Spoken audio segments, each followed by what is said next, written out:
Hello, everyone, and thank you for joining me. This entire course is presented by Jeremy Burns, and Jeremy asked me to do a special favor. He asked me to reveal to everyone out there, all of his customers, how I make my living. And this is not internet marketing directly. Granted, it is somewhat related, but it's not your typical kind of internet marketing. I make my money on the internet. I make my money online. And I make between $6,000 and $10,000 a month. Now, I'm going to give you a disclosure right now. Just because you do what I do, that's not a guarantee that you're going to make, $6,000 to $10,000 a month. I've been doing this for quite a while. There's a lot of opportunities here, but let me tell you what it is that I do and what this course is going to cover. I create video-based training. I create audio clips. I create video-based promotional clips. And I do all of this with a series of tools, and I have some things that I do in order to streamline my process. And that's what I'm going to share with you in this video course. The video that you're watching right now, this is a little bit more elaborate than I normally do for a training video, but since this is all about video, I figured I would go ahead and do something a little bit, above the norm. But what we're going to talk about in this course is the opportunities that are available.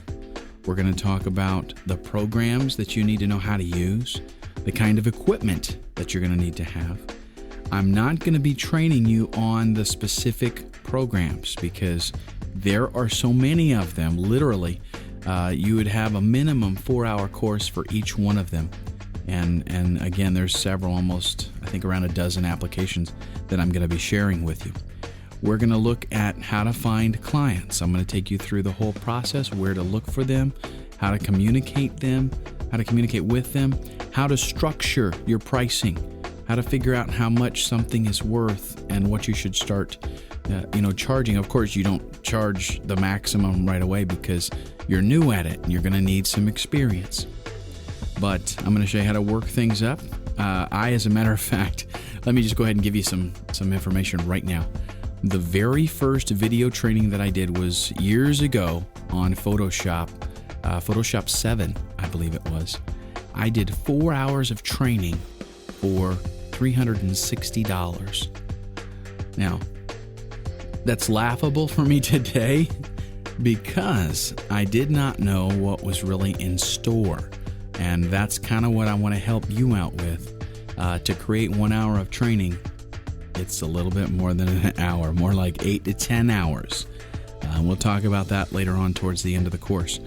But nowadays, I did 4 hours then for $360. Nowadays, I charge up to $1,200 per hour. And that's on applications that I know about. And I don't have to do any research. So that kind of puts things in perspective. I'm also going to share with you my project workflow. That would include how to schedule things, how to plan things out, how to go about getting your script approved if you have to work with scripts. We'll talk about all of that. We'll talk about ways to deliver the content, different formats, what works, what's the most popular, what's the most compatible. And then I'm going to actually show you, we're going to do like a time-lapsed type of project where you can see me working on something and kind of know, we go from step A to step B and step C, etc. And then we'll talk a little bit about the niches that are available, how you can diversify, basically areas that you can get into.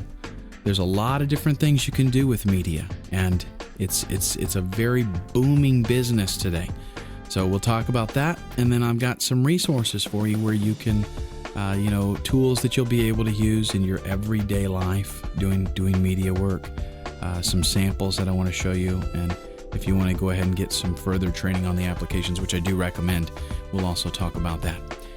Okay, so in the next video, we'll go ahead and get started with programs and equipment.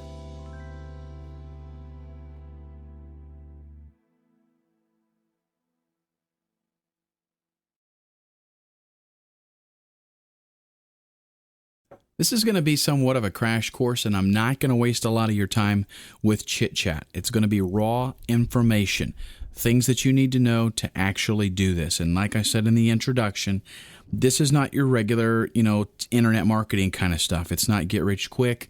It is if you want to actually do something, some work, and not that internet marketing is not work. It definitely is work. But if you want to actually create stuff, a while ago, I had the opportunity to do a lot of internet marketing. I work with a lot of internet marketers, and if I wanted to, I could cut away and do a lot of that kind of stuff myself. But I really enjoy creating actual content. And as a matter of fact, Jeremy and I are going to do a little bit of working together because Jeremy is a fantastic internet marketer. So he enjoys doing that aspect of it. Well, I enjoy doing this aspect of it. And if you want to make money online, you don't have to do it with internet marketing. You can do it by doing what I do, working with media, audio and video. To get started, you're going to have some basic equipment, and we'll just deal with the equipment first here. Depending on exactly what you're doing, that's going to determine the kind of equipment that you're going to need. But I'm going to list for you some basics. As far as audio is concerned, we'll kind of go through my studio a little bit. But some of this stuff, it's just optional depending on what you're going to do. For audio work, you need a large diaphragm condenser microphone. You can get these with powered by USB. In other words, it's just a microphone. It's a USB mic. You plug it into your computer, and you're ready to go. I prefer to process a lot of my audio in line, meaning I do some things with the sound. So in order to do that, I have to have a regular audio microphone. Now, you can get this kind of stuff for anywhere between $100 and $200 for a low-end mic, all the way up to several $1,000s for a high-end mic. I'm not going to make you, I'm a pretty hardened audio buff, but I'm not going to preach to you about everything that you've got to do, because that would be, literally probably a 10-hour course if we did that. But you're going to need a microphone. Then you're going to go from the cable of the mic to a USB or a FireWire audio capture card.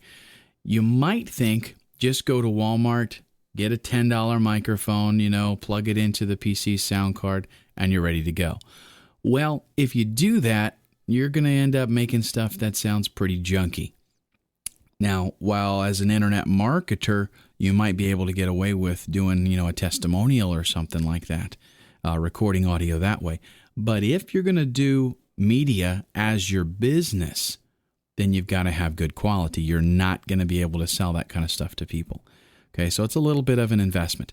The audio capture device will be maybe $100 to $300 for what'll handle your microphone, just a single microphone, possibly handling two microphones. You'll also want to get some type of audio processing. This would be some kind of device that has a compressor built in, an equalizer, possibly a downward expander, and even a de-esser.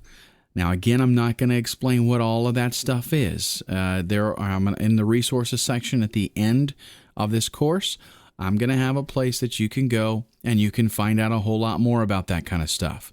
Okay, but this is just more of an overview.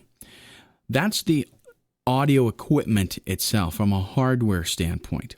Now let's take a look at the programs that you're going to have to need to know how to use. And this, again, a lot of these are optional. These are the programs that I use in and out every single day.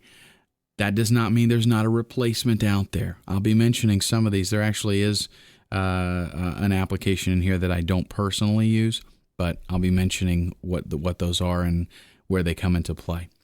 The first thing is the basic video editor, and this is critical if you're going to be creating videos.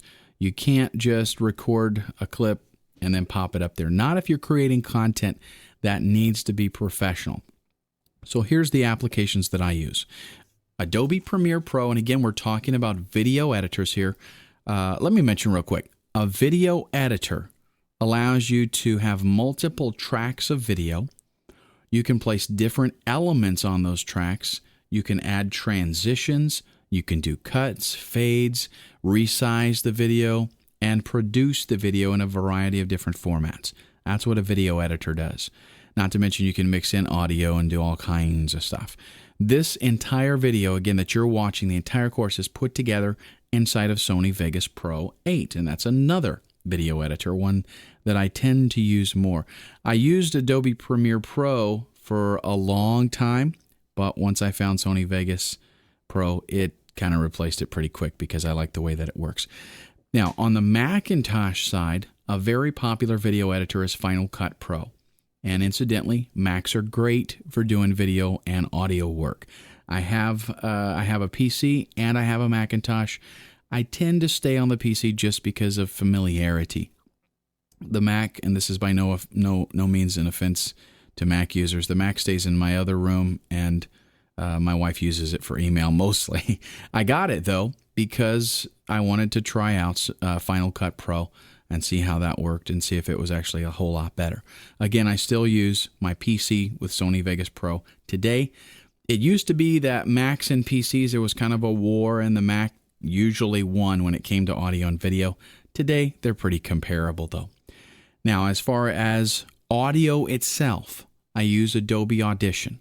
In fact, I am recording the audio that you're listening to right now in Adobe Audition.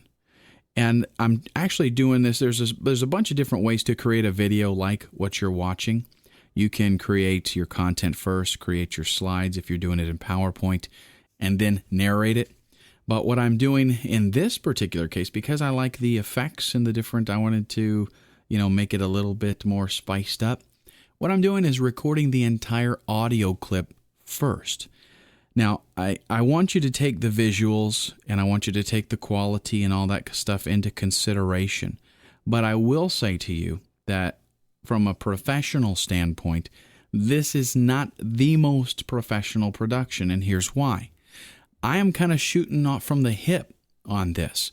I'm sitting down and I'm going to just tell you my thoughts. I've got an outline laid out, and I'm going to show you all about that later on. We're going to talk about process and workflow and stuff. I've got a rough outline, but I'm kind of just talking to you from experience. I'm recording that in Adobe Audition, again, just the audio. And then what I'm going to do is bring that into Sony Vegas. I'll bring that audio in, and I'll start to throw in my graphics. I'll start to throw in my text and bullet points. I'm going to synchronize that up with the audio. So the beauty of this is if I happen to be thinking of something spontaneously, and I say it, then I can go ahead and throw in the video for it after the fact. Again, this is just one technique. If I was doing this for, let's say, a training, a full bore training, or a professional promotional clip, I would actually have a script and I would want to follow that along. I would edit out any ums or ahs or anything like that I said. But in this case, again, I'm just shooting from the hip. So we've got Adobe Audition. What we do is with all these applications, a lot of times through my workflow, is I'm bouncing in and out from one to the other. A lot of times I have several open at once. I might work on some video, and then if I've got some audio that I need to play with, I might port something over to Audition, play with it there, and bring it back. Now, Sony Vegas Pro and Adobe Premiere and Final Cut Pro, they all deal with audio. But they're primarily video programs. Because I know you're asking, why do I got to have all these programs? Audition gears itself specifically towards audio. So that means it has a lot of really good features designed specifically for audio. Some people can do everything that they need to do inside of Sony Vegas Pro. It depends on how complex you get. A lot of people using maybe Premiere or Final Cut Pro, they get by just fine. It's just that I know how to use Audition, and I have it because I happen to be a musician, and it does really good with multi-track recording and mixing and all that kind of stuff. So what happens is maybe when I'm in Premiere or I'm in Sony Vegas Pro, I have something that I need to do, and the tools inside of Audition, I already know about them, and I know that they can do a better job maybe than what's in Vegas. So I take that audio over to Audition and I work on it there. Okay, so that takes care of the audio and video editing for the most part. Another thing that I use extensively is Photoshop. That's another Adobe product. That's used to create custom graphics. What you're looking at on the screen right now is a custom graphic that was created inside of Photoshop. The reason that you're going to be creating stuff like this is for backgrounds, or maybe for little things that pop up on the screen, logos, all kinds of things that you'll be creating. And yes, I will mention, this is a good point to illustrate this because Photoshop is pretty expensive. There are alternatives that are free or really close to free with all of these applications. So go out there. I might even put at the end in the resources section, I might even put some links to some free alternative applications. But what we're dealing with here is industry standards. These are the things that pretty much everybody uses if you're serious and you're making money. What's going to happen is if you were to go out and start actually bidding on jobs and getting clients and making money, you're going to find that the free applications are free, usually for a reason. So you want to be working with the best. Now, a typical scenario, in fact, what I do probably 90% of the time is a presentation in PowerPoint. That's a Microsoft product. PowerPoint is one of those applications. It's the world's most popular presentation graphic program. But what it does is let you make slides and put bullet points on and images and all that kind of stuff. You've all seen these types of presentations. You go to a seminar, they put on a PowerPoint presentation. Sometimes they're pretty lame. Sometimes they can be interesting. But that's the software that's used. You need to know how to use it pretty good, and that comes fairly quick. It's not a very complex application, and it does a pretty good job. Something that goes along with PowerPoint, if you want to kind of step things up, this is an insider tip. A lot of people don't know about this because Adobe bought a company a while ago that created a fantastic product for PowerPoint. But they kind of put it on the back burner and they haven't really done much with it. So this particular application kind of died out of favor. But it's called Ovation. And it is fantastic. If you want to take your regular mundane PowerPoint presentation and turn it into something phenomenal without a lot of work, Ovation is the one. And again, Adobe actually has it. If you go to their site, you can do a search for Ovation and you'll find it. You still can purchase it. I will warn you, though, it does not work on Vista and it does not work with PowerPoint 2007. In fact, if you even have Office 2007 installed on that computer, it won't work. It'll mess it up. So we're looking at, I think, Office 2000 to 2003. Anything in there, it'll work fine. Okay, now, another way to get things a little bit fancier is with effects and animations and 3D and stuff like that. That's done with a couple of applications, both Adobe products now. Adobe bought Macromedia, by the way, several years ago, and they acquired a lot of applications that are geared towards this. One of them, though, and the most popular by far, is Flash. You want to know how to use Flash for a ton of different things. Flash allows you to do some pretty interesting animations pretty simply. It also allows you to do some customization, and you want to know Flash because a lot of the content that you're going to create will be delivered in Flash. That means it's going to be played in a Flash player. You want to know how to be able to customize those players. You want to know a little bit about how Flash works. Another thing, if you want to get real elaborate, is Adobe After Effects. Again, another Adobe product here. But After Effects, again, the industry standard. If you want to do animations, if you want to do short little clips that just, you can do the lighting, you can do the 3D stuff, you can move stuff around in 3D space. You can make things look really nice. It's got a ton of plugins available, a lot of neat stuff with After Effects. But like I said before, with all these applications, you're looking at 4, 6, 8 hours of a video course just on that application to learn how to use it. So when I'm done here summarizing all of these video clips, I'm going to tell you the key things, the most important ones that you need to start with, and then you can work up from there. Another one that's a really good to know and have is Camtasia Studio. And I told you we were going to go kind of fast paced, right? This is crammed full of information. Jeremy said, Ken, my customers are busy. I don't want any of their time wasted. I want them to get a whole bunch of content. And that's what we're trying to do. Camtasia Studio allows you to capture your desktop or just an application that you're using, just an area on your desktop, anything you want basically, and it will record that, and it'll record your voice at the same time. Camtasia is an extremely powerful and popular program. Lots of people use it. In fact, later on, when I show you how to find work, Camtasia is going to be one of your keywords to look for. It's that popular. People actually use it when they list jobs, when they post jobs that they need done. Another thing that we're going to want is a way to deliver the content once we have created it. And by far, that means FTP, because you're not going to be able to email most of the stuff that you do because it's going to be too big.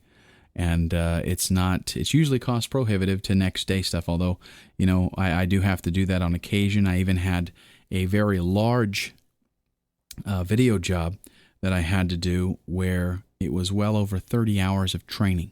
And I had 3 500 gig external drives, Seagate drives.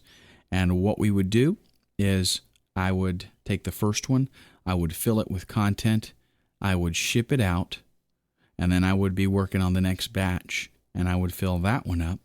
And then after they received the other one, they would copy the stuff, they would ship it to me. So there was pretty much always one en route and one at the 2 different locations. So we were constantly doing a cycle there. But again, that can be kind of cost prohibitive, especially for smaller projects. So FTP is where that comes into play. The program that I'm going to show you, there are several, but the one that I'm going to recommend to you is Smart FTP. Again, the download link, all of these programs, I will show you where to get trials to them. I'll show you where to download them, and usually that's the same place that you purchase them from. So Smart FTP is the FTP client. It allows you to connect to a server and then upload whatever kind of data you have to that server. Then you will give your client a link later on and they'll be able to download it, or you can even give them FTP access. Sometimes they will have an FTP server and they'll give you a username and password, and then you'll have to connect and upload your work that way. But that's how it's done with an FTP client. This last 2 that I'm going to mention here are more like utilities, kind of. They work with other programs. One is Prodad Hieroglyph, and it is a phenomenal tool. As a matter of fact, all the fancy text that you've seen in this video, done with Prodad Hieroglyph. It allows you, it plugs into Adobe Premiere, it plugs into Sony Vegas Pro, and a number of other applications. But it allows you to take text and spruce it up, animate it, make it look better than just a simple fade. Okay, and some of the other lame things that PowerPoint presentations typically have.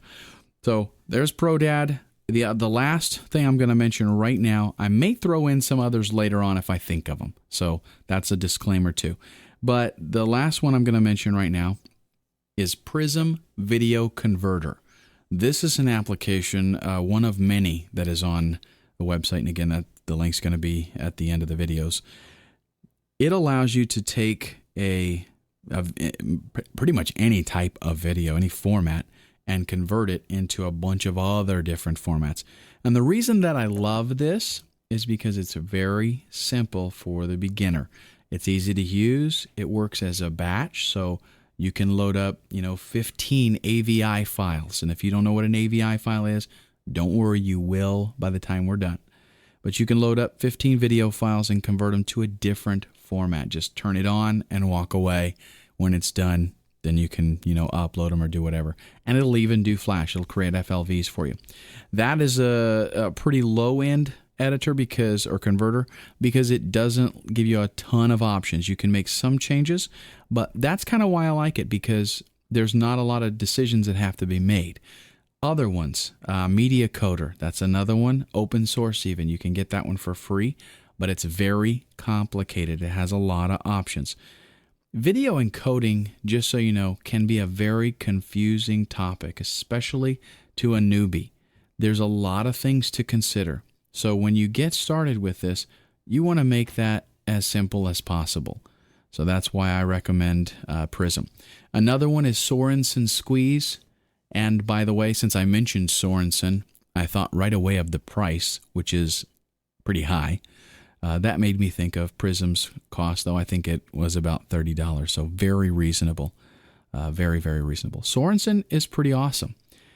Squeeze it also does batches, and it takes it a step further. You can configure Sorensen with what's called a watched folder. And with that, you tell it to watch a particular folder. And as you create content and you save the content to that folder, it can be configured to automatically upload that to a server.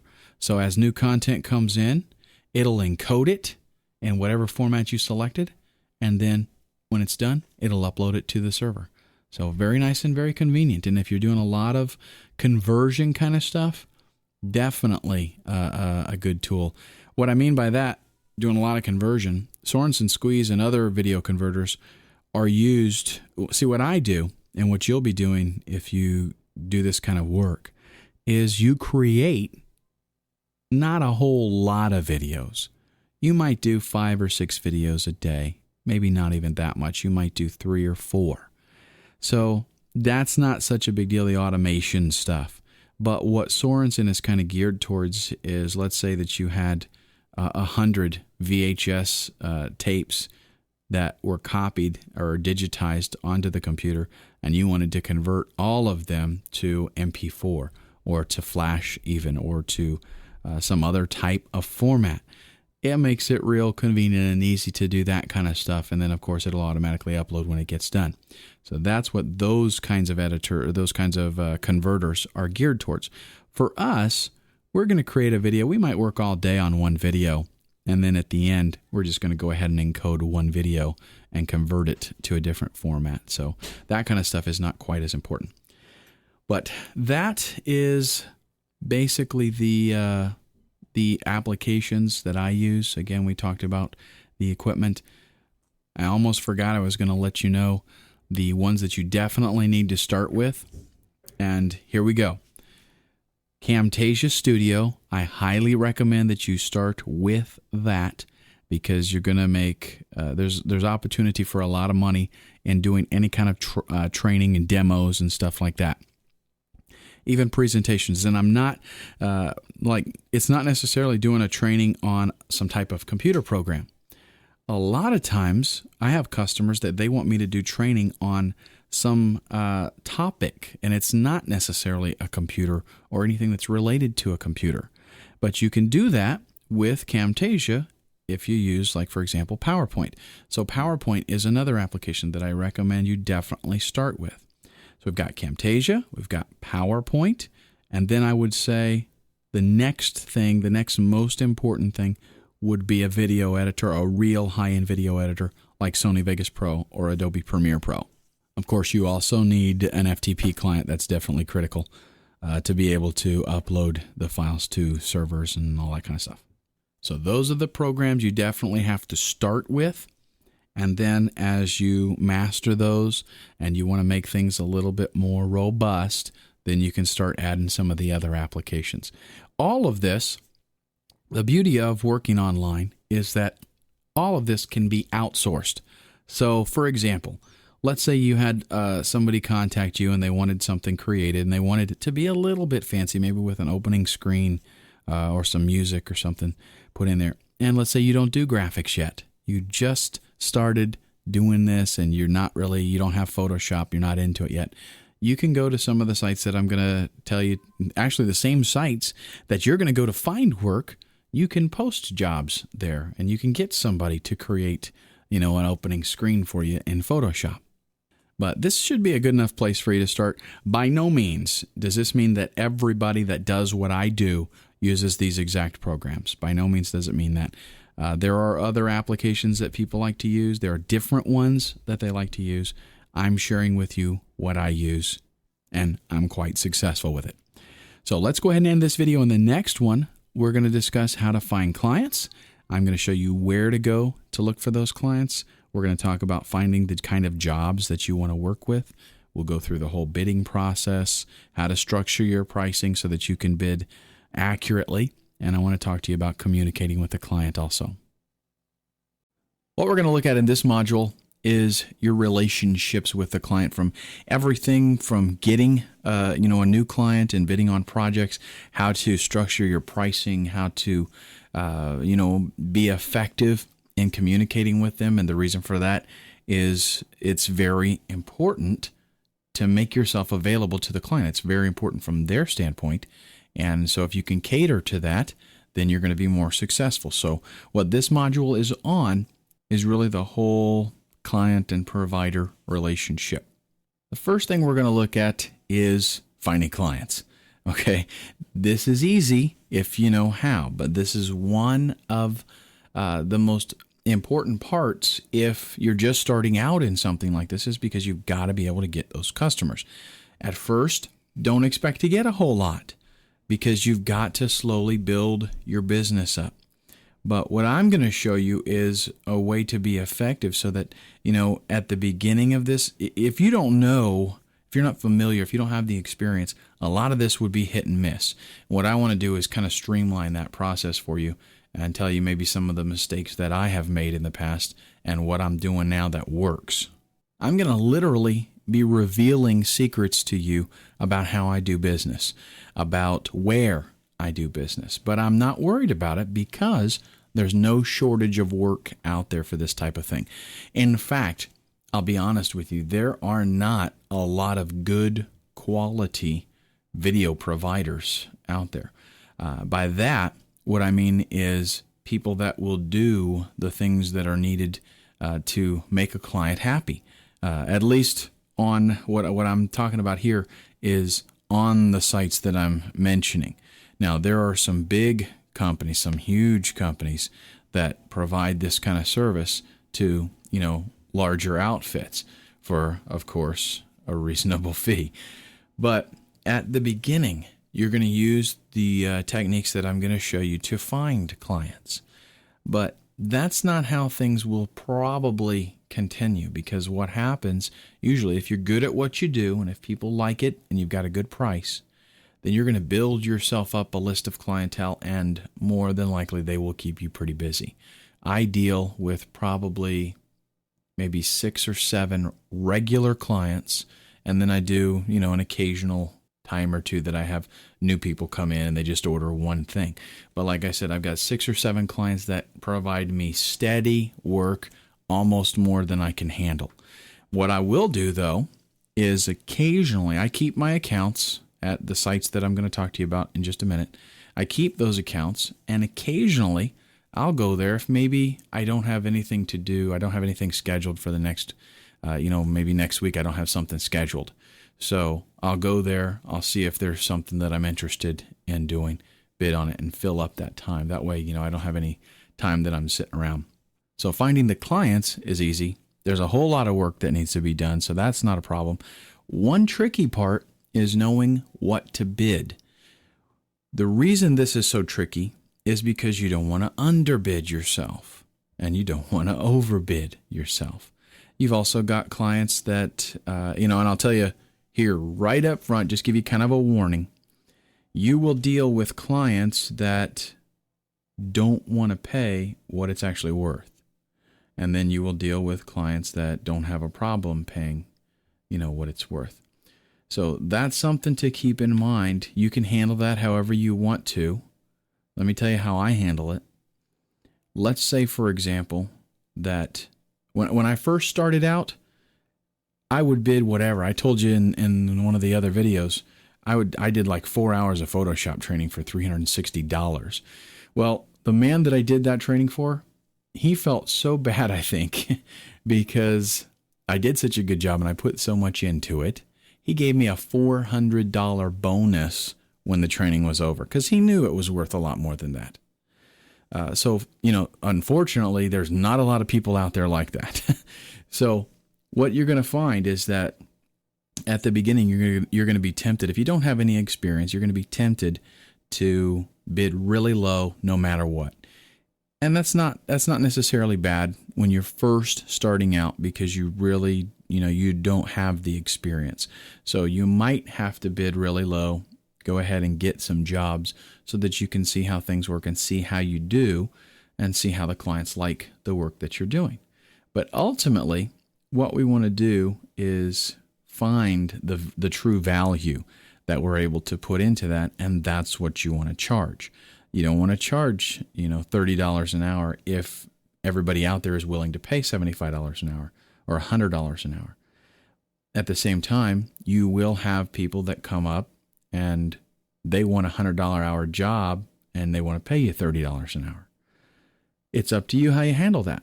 I used to go ahead and be very flexible and do whatever they wanted because I was desperate. I wanted to get into this so bad. I wanted to do it because I loved it, and I didn't have a lot of clients. Plus, I didn't know how to communicate with people really and let them know that I know what it's worth without, just coming out and saying that. But what I do now is I am flexible. You have to be a little bit flexible, but only within a range, basically. When I have a new client, and we'll just, aside from, let me tell you what we're going to do here in just a minute. On the next slide, we're going to talk about some websites that you can go to get jobs. What you do there is you bid on those jobs, and these are new people that you're dealing with, and they will either, go with you or go with somebody else. But once you get kind of a reputation and people find out about you, or even on those sites as well, you want to have kind of a set price. But that set price needs to be negotiable. Everything is up to negotiation, all right? So let's say that you're going to do video training. And however you want to do this, if you want to charge by the minute, if you want to charge by 15-minute blocks, hour blocks, whatever you want to do, you're going to set a bid amount. And I'm just going to give you an example here. Let's say for an hour of training, you're going to charge $2,500. And I can actually show you websites that's what they charge. Well, whenever you bid on a job, or whenever a new client approaches you, maybe they send you an email, they heard about you or something, you're going to submit that stock set rate. That's what you're going to tell them that it costs. Then depending on what they feed back to you, you want to be, flexible with that. I'll just give you an example.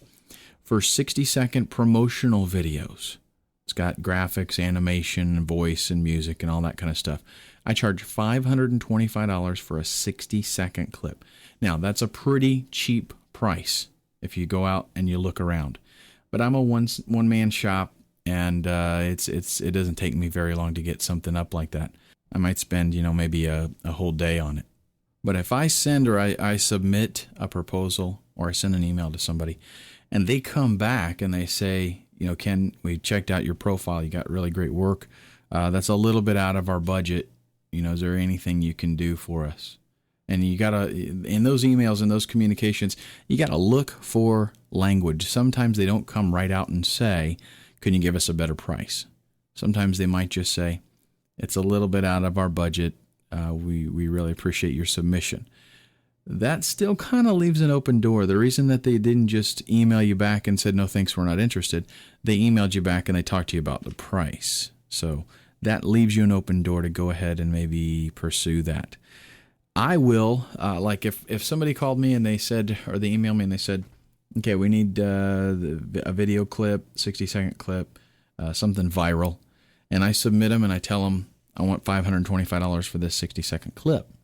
And they say, well, we kind of need 2 clips and we've got a budget of $1,000 and we can't go over that budget. I might knock $80, $90 off of that. What is that to $1,000? So you got to be a little flexible.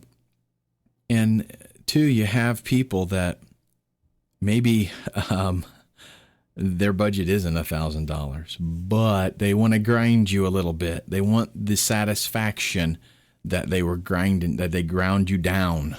So you got to kind of give yourself, and what I'm saying is when you set your rate, give yourself a little bit of grind room so that, you got it kind of figured in there. If you don't have to, that's great, but just give yourself that room in the beginning. I forgot to mention too, I wanted to let you know that the video style that you're watching right now is different than the first two videos. And here's why. I wanted to give you kind of a first-hand view of the different types of presentation styles. What you're looking at right now is a PowerPoint presentation. Now, I haven't gotten fancy with the graphics and with the text. Certainly, there's a lot more that PowerPoint can do. But this is a basic presentation. You see how the text comes up on the screen, and you press the arrow key or space bar on your keyboard, and it goes to the next topic. Like, I'll go ahead and that's a perfect segue into the next topic, which is communication is the key. Whenever dealing with a client, and that is whether you do it on one of the sites that we're going to talk about on the next slide, or you're doing an email or whatever, you have to understand that you're kind of unknown to them if they haven't worked with you before. And of course, whenever people do business on the internet, a lot of things are unknown, and there's kind of a trust issue there. Plus, people like answers right away. They're dealing with somebody online. So, if you're in California and they're in New York, they want to be able to ask you a question and get a response, like not 3 days later. One thing that you can do, and we'll discuss this when we actually take a look at how we go about doing this. I'm going to show you kind of a live example. One thing that you need to do is make yourself available. That means instant messenger. That means, email. That means reply quickly. Communication is the key. So these are the 4 things that we're going to talk about in this module, and we're going to go kind of into a little bit more detail. To start off with, let's go ahead and look at finding clients. You're going to use sites like elance.com, rentacoder.com, and guru.com. That doesn't mean these are the only ones. There's tons of these kind of sites out there. Do a search on Google for freelance, and you will find a slew of stuff. These are the 3 that I typically stick with, the 3 that I use. My favorite is probably Elance. I like their interface. I like how easy they make things. The guru.com, they're a lot more complicated to actually run, in my opinion, so they're not quite as user-friendly. Rentacoder, again, they're not really real. They're not that complex, but they're not as streamlined as Elance. Elance really has a good interface from the buyer's perspective and from the provider's perspective. We're going to actually, in just a few minutes, we're going to go to these sites and I'm going to show you how they work. But keep in mind, the goal here, some people build a business on Elance, for example, and they just do a ton of work there. I don't really spend a lot of time there anymore. Rentacoder and Guru. Okay, Rentacoder is free completely.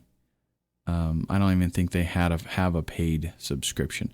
All of these sites get their money from, whenever you do work, they get a percentage. Rentacoder doesn't charge anything on top of that. Guru has a free account that you can get. They've also got a paid account that lets you do a lot more. Elance is, I believe they have a free account too. That gives you a limited amount of communication that you can do. Like, for example, maybe you can only bid on 2 jobs a month or something like that. They have a paid account. It's $9.95. That's the one that I use. It gives me plenty of, they call them connects on Elance, where you can go there. You have a certain amount of connects per month, and every time you bid on a job, that takes away from your connects. And the value of the job that you're bidding on, that's what determines how many connects you use up. I don't have the rundown for you. It's on their site. But so, for example, if the job is less than $500, it's going to be like 1 connect. If it's 500 to 1,000, it might be 2 connects. So each one of these provide the interface between somebody who is looking for a job to be done and somebody who is able to do that job. And then again, they will either charge you for a monthly membership maybe, or they just Well, they charge you for the monthly membership and they take a percentage, or like Rent-A-Coder, they just take a percentage. And this is kind of another one of those things you have to take into account when you figure out how much you're going to charge, is that they're going to ding you for a percentage. So you've kind of got to work that in there. And that is another reason why eventually you want to move people off of those sites. So don't just hang out there forever. I usually, like I said before, if I've got a slow day or a slow week or something, and I don't have anything scheduled, which hasn't been lately, then I'll go there and I'll see if there's something small maybe that I can squeeze in. But I don't like keep going with the same customers there. After this, my customers are going to contact me directly, so I don't have to keep paying that. Let's go ahead. And I think the best way to learn from this is to just see how it works. And I've got all of these opened up. We'll do a really quick run through to all three of them. And then we'll go back. They all work pretty much the same way as far as you look for jobs. And then you bid on those jobs. Now, the actual ways that they do it vary a little bit. I will tell you this bit of advice. RoboForm. Get yourself RoboForm. That is an amazing tool. If you're going to be working online, anything like this, you want RoboForm because it keeps track of all of your sign-ins, your user IDs, passwords, all your information, anything that you have to fill out. It's all automated in there, and it's great. So anyhow, for what that's worth. Here's Elance at elance.com. I have already logged into my account.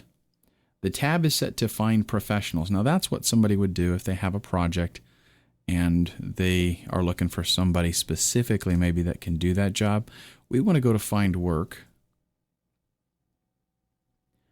And I'll let that come in. You can see, we're not going to actually do a search yet. I'll come back and I'll use Elance in a minute. But you can see they've got different categories. It shows you some of the jobs within the categories.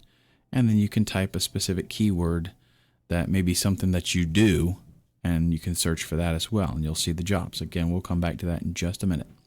Guru, basically the same kind of thing. You can search for keywords.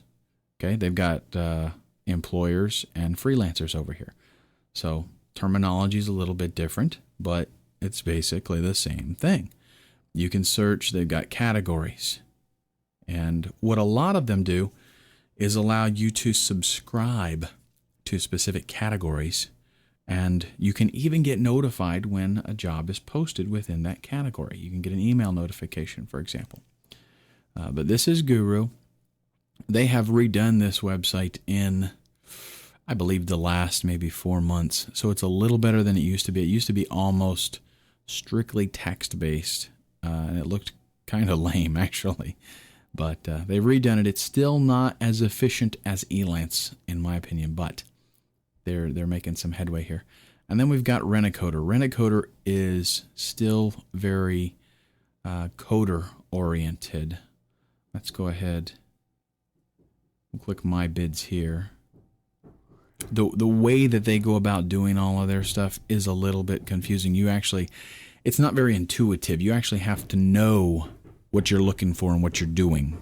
So here, again, the same basic thing applies, is that you're going to search for something. You can browse through and you can see what's available. Like if I do browse all work. Now on Rent-A-Coder, that's going to about blow you away because, I mean, look at all the categories that they have got here. If you want to go through all of this, you're going to be in trouble. What you would really do, especially in this specific field, each one of these, if you want to browse through and just kind of see what's there, because sometimes, the specific job that we're willing to, maybe, for example, somebody doesn't know the terminology to use in the industry, so they post something. If you were to read it, you could see that it's related and that you could do it. But if you were to just search for a specific keyword, maybe their job would never come up. So browsing through here is not a bad idea.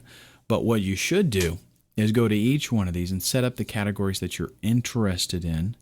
And those are the ones that you check out and just kind of browse through there. Again, Rent-A-Coder, not very intuitive. It has, to me, the reason that it's even better than Guru, though, is because there's much more available, like, on one screen. So at least you can usually get to where you need to go pretty quick. But like I said, Elance is the one that I like the best. Very intuitive interface. Let's go ahead, and for this particular, I am in category design and multimedia. So I'm going to click on that. That's because that's the one that fits the best for video stuff, and that's the one you'll probably want to sign up to as well. Notice that we've got even subcategories underneath that, because a lot of things fall into design and multimedia. What you get if you hover over one of these is some of the ones that have been posted in the last 24 hours. And those are really good because it's always good to be one of the first people to respond to a project, because you're going to get probably a little more attention that way. If it's a real popular project and they've got, like 30 people submitting proposals, it's going to be difficult. But you know what? That just reminds me, I haven't quite explained how this process works. So let me go ahead and do that now. Whenever somebody has something that they need to get done, they will post a description of what they need, and most of the time they'll put a range of price what they'd like to pay.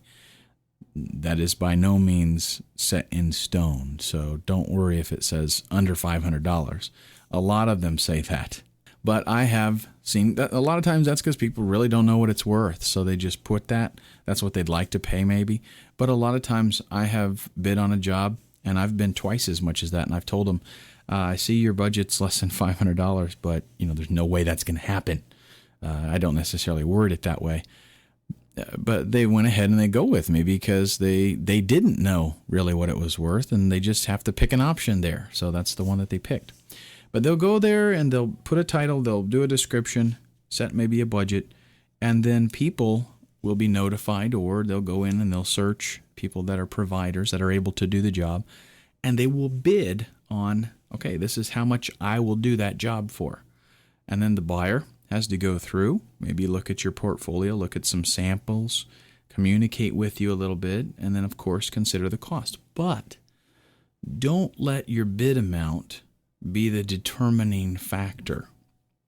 That's one thing that because I do a lot of training for buyers as well.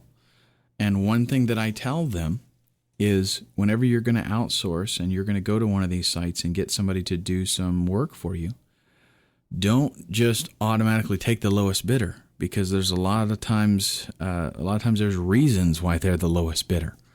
You don't necessarily take the highest bidder. The highest bidder is not always the one that gives you the best work. You actually have to sit down and go through their work and talk with them.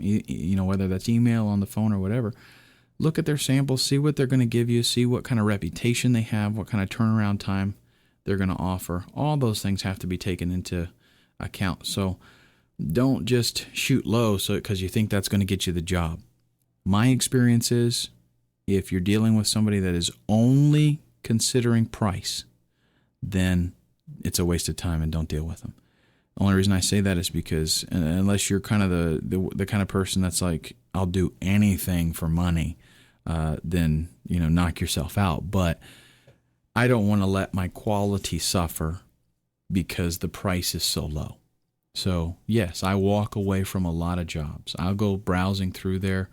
And I'll see something where they obviously, like, they might put, not only do they put that their budget is less than $500, they might put in the actual listing, I'm going to pay $100 for this maximum. And I'll just say, okay, that's good, and move on to the next one. Don't waste your time with it. That kind of stuff comes with experience, okay, after you get your feet wet a little bit and get some experience. So here, what we have, now you know how I still didn't do it. You go through and you bid on the job. Other people are bidding on the job. The client will give the job to somebody.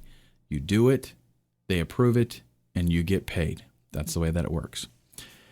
Okay, now what they're showing you here again is jobs that have been posted in the last 24 hours. Obviously, there could be more than this, but this is all that shows up on this screen. So we're going to click See All. And this shows us 455 projects posted as of right now. And we can just go through here. Now you'll notice this depends on how focused you want your business to be. Do you want to only do video? Do you want to only do training? Do you want to only do promos? Do you want to only do voiceovers, commercials? Depends on how focused you want to be. Over here on the left, we have a lot of subcategories, okay? More than was on the last page. And that lets us get things a little bit more focused. But bear in mind that the people that posted the job, they selected what subcategory it's going in. So that doesn't mean that it's always in the right one. So just kind of keep that in mind. So what we have to do is not only browse through here, but we also have to search for specific things that have to do with our industry. Let's go ahead and do voice talent. Click on that subcategory, and you can see we've got a number of jobs posted here. Let's go ahead and just look at one that is getting a good bit of response there.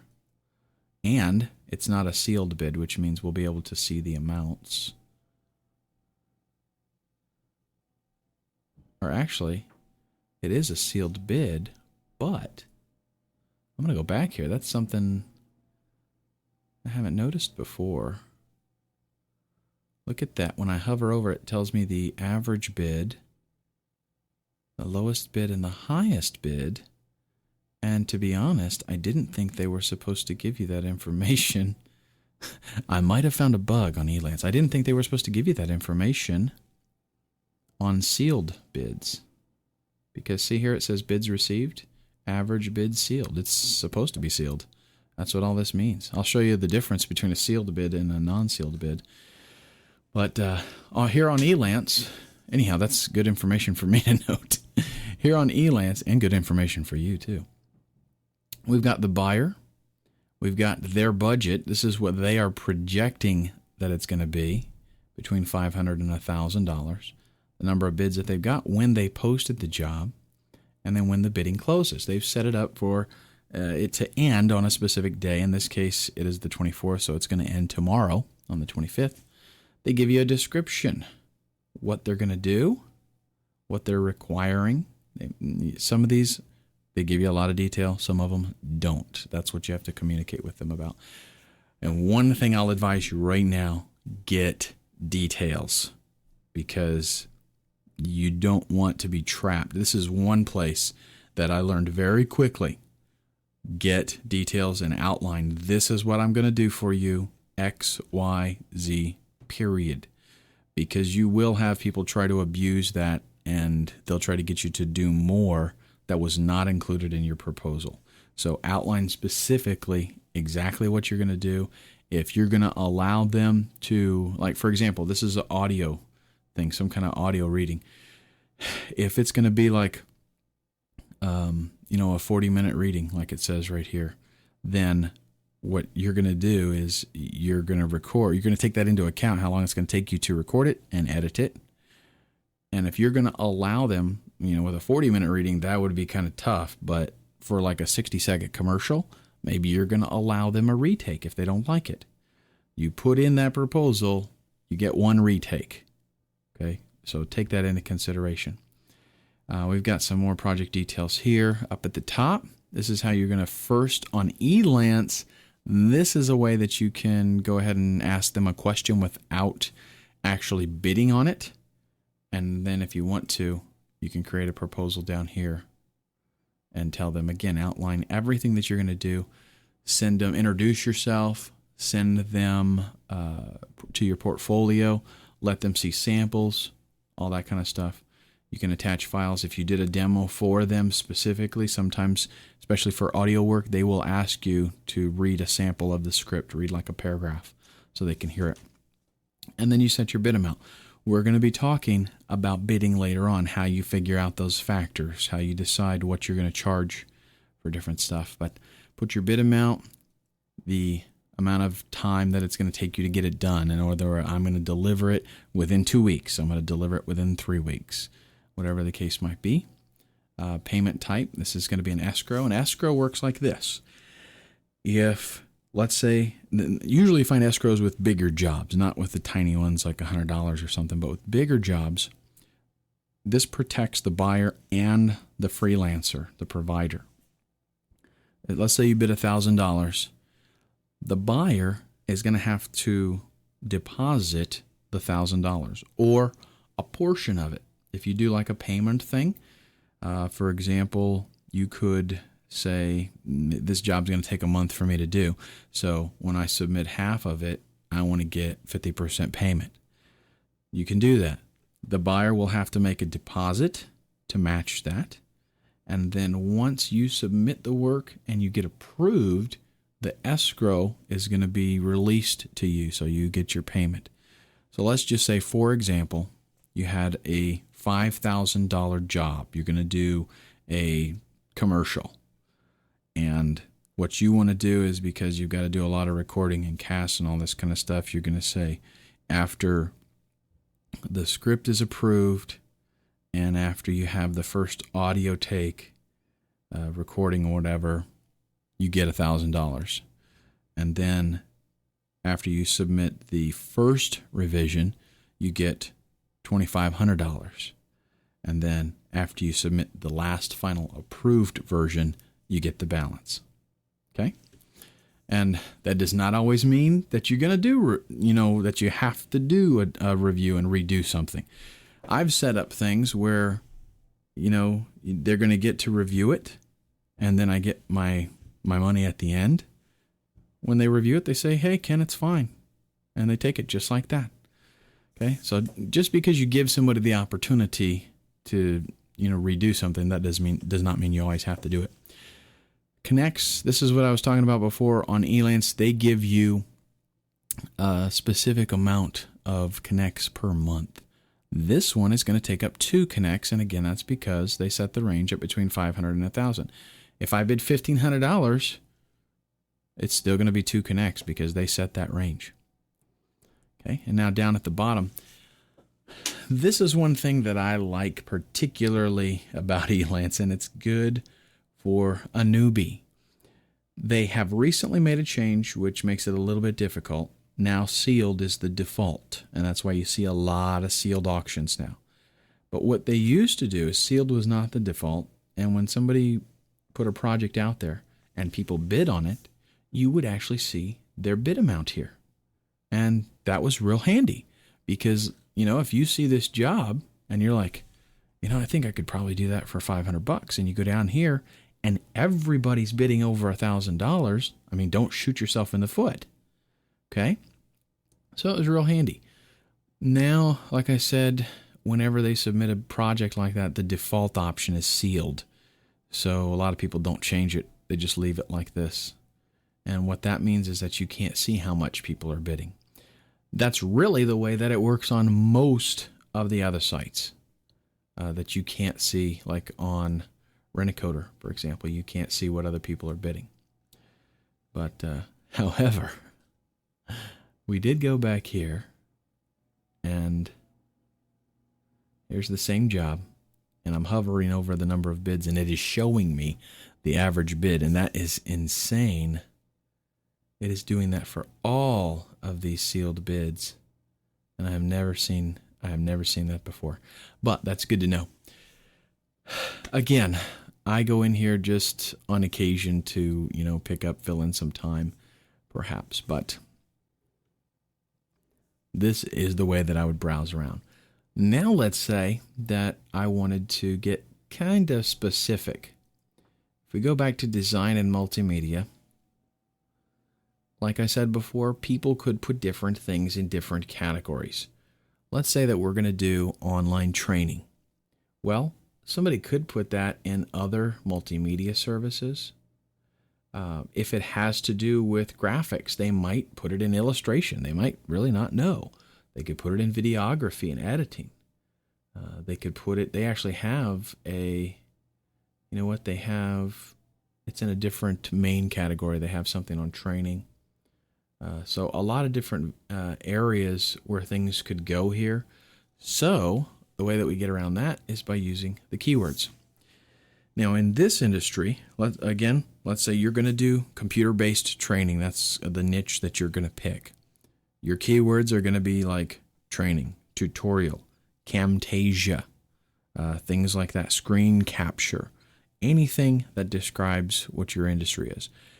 Now, with this kind of thing, Camtasia is a huge keyword because just about everybody knows it. You will still have clients that don't know that you actually use Camtasia to do that kind of thing. And, you know, they really don't care. But then you also do have clients that know that Camtasia is the standard in the industry. So, and I have no idea, I promise you, I did not go in and look at anything in here today. This is totally blind, so you're going to see exactly what I would do looking for that kind of work. I'm going to look for Camtasia first, and I'm going to see if anything comes up. Okay, it looks like we have a number of things popping up here. And I might find a job right now. It depends on if it's something that looks very attractive to me. Again, all of these being sealed. Let's take a look before we go in because we found out this sneaky information. Let's go ahead and hover over the bid so that we've got an idea.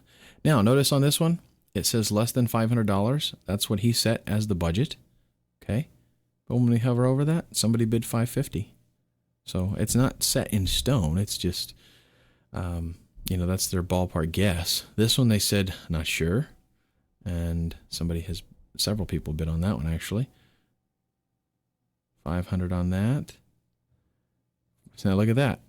This one has $1,000, $500 to $1,000. Somebody bid $1,400. Somebody bid up to $4,000 on that one. I'll probably have to check that one out. And okay, so that one falls within the range.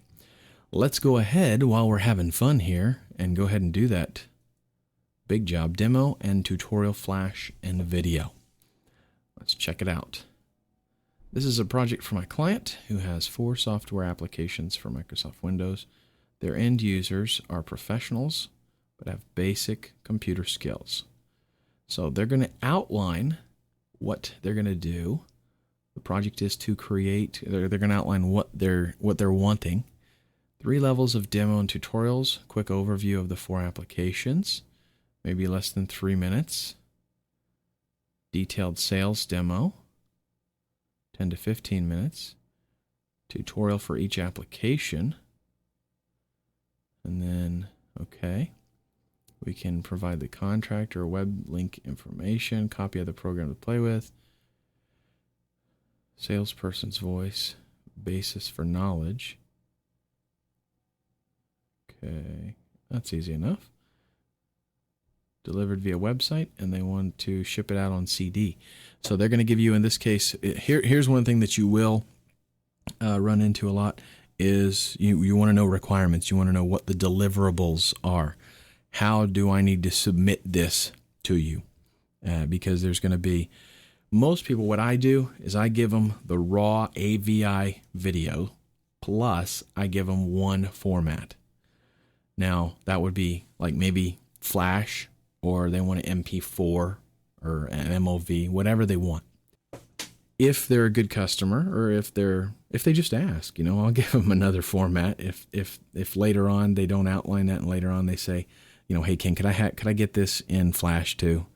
Then I'll go ahead and encode it for them. Typically, but if they're in the job here and they post like 10 different formats, then definitely take that into consideration because it's going to be very time consuming. Whenever you have to render out your files, it takes a long time. Your computer is bogged down. It's basically worthless until it's done with that. So you got to take that into consideration. We're looking for one provider to create all 3 demo and presentations in 3 phases. Now, I will tell you, I am definitely going to bid on this job. It's ending in 12 days. Not sure I'm going to get it, but I'm going to bid on it because this is exactly what I like to do. I think I'm going to save this. The last module that I'm going to do, that I plan to do here, I'm going to do a walkthrough. So I think I'm going to save this for the end, but we will definitely be coming back to this. Now notice the number of connects that it would take here, 4. That's because they put more than 1,000. Okay, so the connects is higher. Let's go back. And let's take a look at maybe this one right here. 3 to 5 minute web video sales presentation.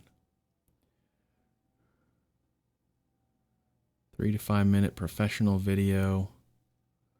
What's there? Between 500 and 1,000.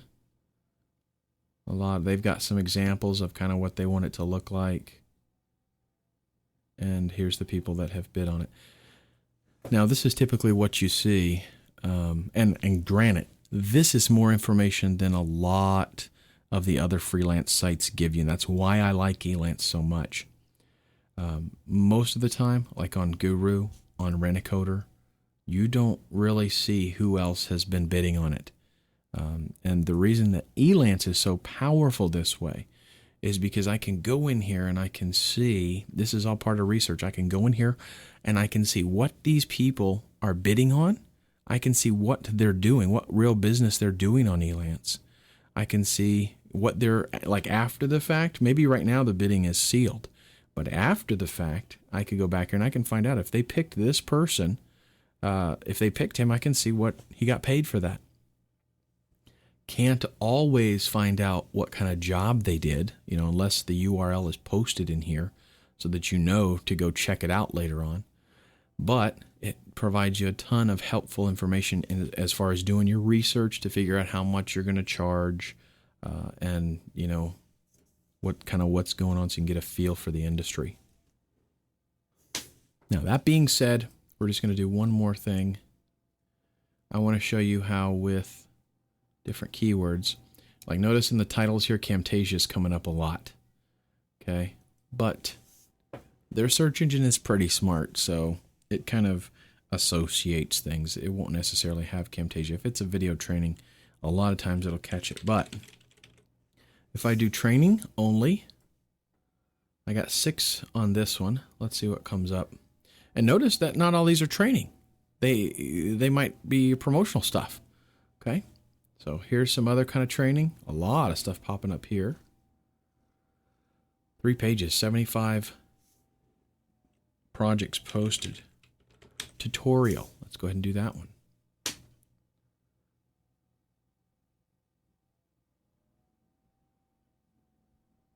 Okay, and that one gives me 12. So you can see how with 3 different words that could all be interlinked, I get 3 different results. Some of these will be repeats, like this one I believe was on the first result. But as a matter of fact, I think that's the one that we looked at. Yeah, it is. But anyhow, you got to kind of get a feel for what it is that you're doing, and you'll pick up on a lot of those keywords. But training, tutorial, Camtasia, screen capture, with those 4, you'll get a ton of business, trust me. So let's go ahead now. And what we want to do is talk a little bit about your price, because you want to be able to bid effectively. You don't want to just throw a number out there. Remember, the bid is important, but not because it has to be low. You do not have to be the lowest bidder to get the job. Sure, you can go ahead and try to do things that way. Try to run your business by undercutting everybody, but you're going to be working really hard for pennies. So that's not what I recommend. Also, a word to the wise, typically these sites, Elance, Rent-A-Coder, all that, they are pretty competitive. So a lot of people are doing kind of what I do, is they go there when they've got some free time available and they want to fill it up. So it's pretty competitive for that reason. But are my rates the same on Elance that they are off of Elance? Well, not necessarily. If I've got a good customer that comes to me regularly, I give them a good price. But if somebody out of the blue contacts me and says, you were referred by such and such, then I'm not going to necessarily start them out as competitive as I might on Elance. I did that in the beginning. I was very competitive on Elance, but once I got more experience and I was able to put a better quality product out there, then I just realized I didn't really have to be that competitive. I could show them the goods and they'll be like, yeah, okay, we want that. Because you got to understand, these people that are bidding really low, their samples are going to reflect their product. So you do the same. If your product is really worth something, then you need to charge accordingly. You kind of need to figure out when you get started in this is how much do you want to make? You can do that by a week. You can do that by the hour, whatever. Get a figure in your mind. If you want to make $100 an hour and you think you can actually book yourself 8 hours a day, 40 hours a week, whatever, then, that's your target. And that's how you need to factor in when you start to bid things. Another thing to factor in is maybe I'm going to charge $100 an hour, but I don't expect to work 40 hours a week. Maybe I'm only going to work 20 hours a week because I won't have that much work to do, or I don't want to do that much work. It's up to you. But get that amount figured in there. If you're making $75 an hour on your job right now, then you're not going to come in here and charge $35 an hour. Doesn't make any sense. On the other hand, if you're making $20 an hour and you'd like to charge $75 or $100 an hour, that's where you're going to actually, exceed or succeed, I should say. So think about what you want to make, and then also you have to take into account what others are charging. Now, do this from a research standpoint, not from the standpoint I've got to be competitive. Do it from a research standpoint. That means you check out what they're doing. You check out what they're bidding on, what jobs they're actually getting, and if you can, check out their quality of work. You know what? Let me hop over to Elance again. Let's take a look at the big money job right here. That's going to probably be at least a couple $1,000s. But let's check out somebody. I'll just grab one out of the blue here. I will tell you this too. A lot of competition from overseas on all of these sites. Don't let it scare you. Fortunately, for audio and video work,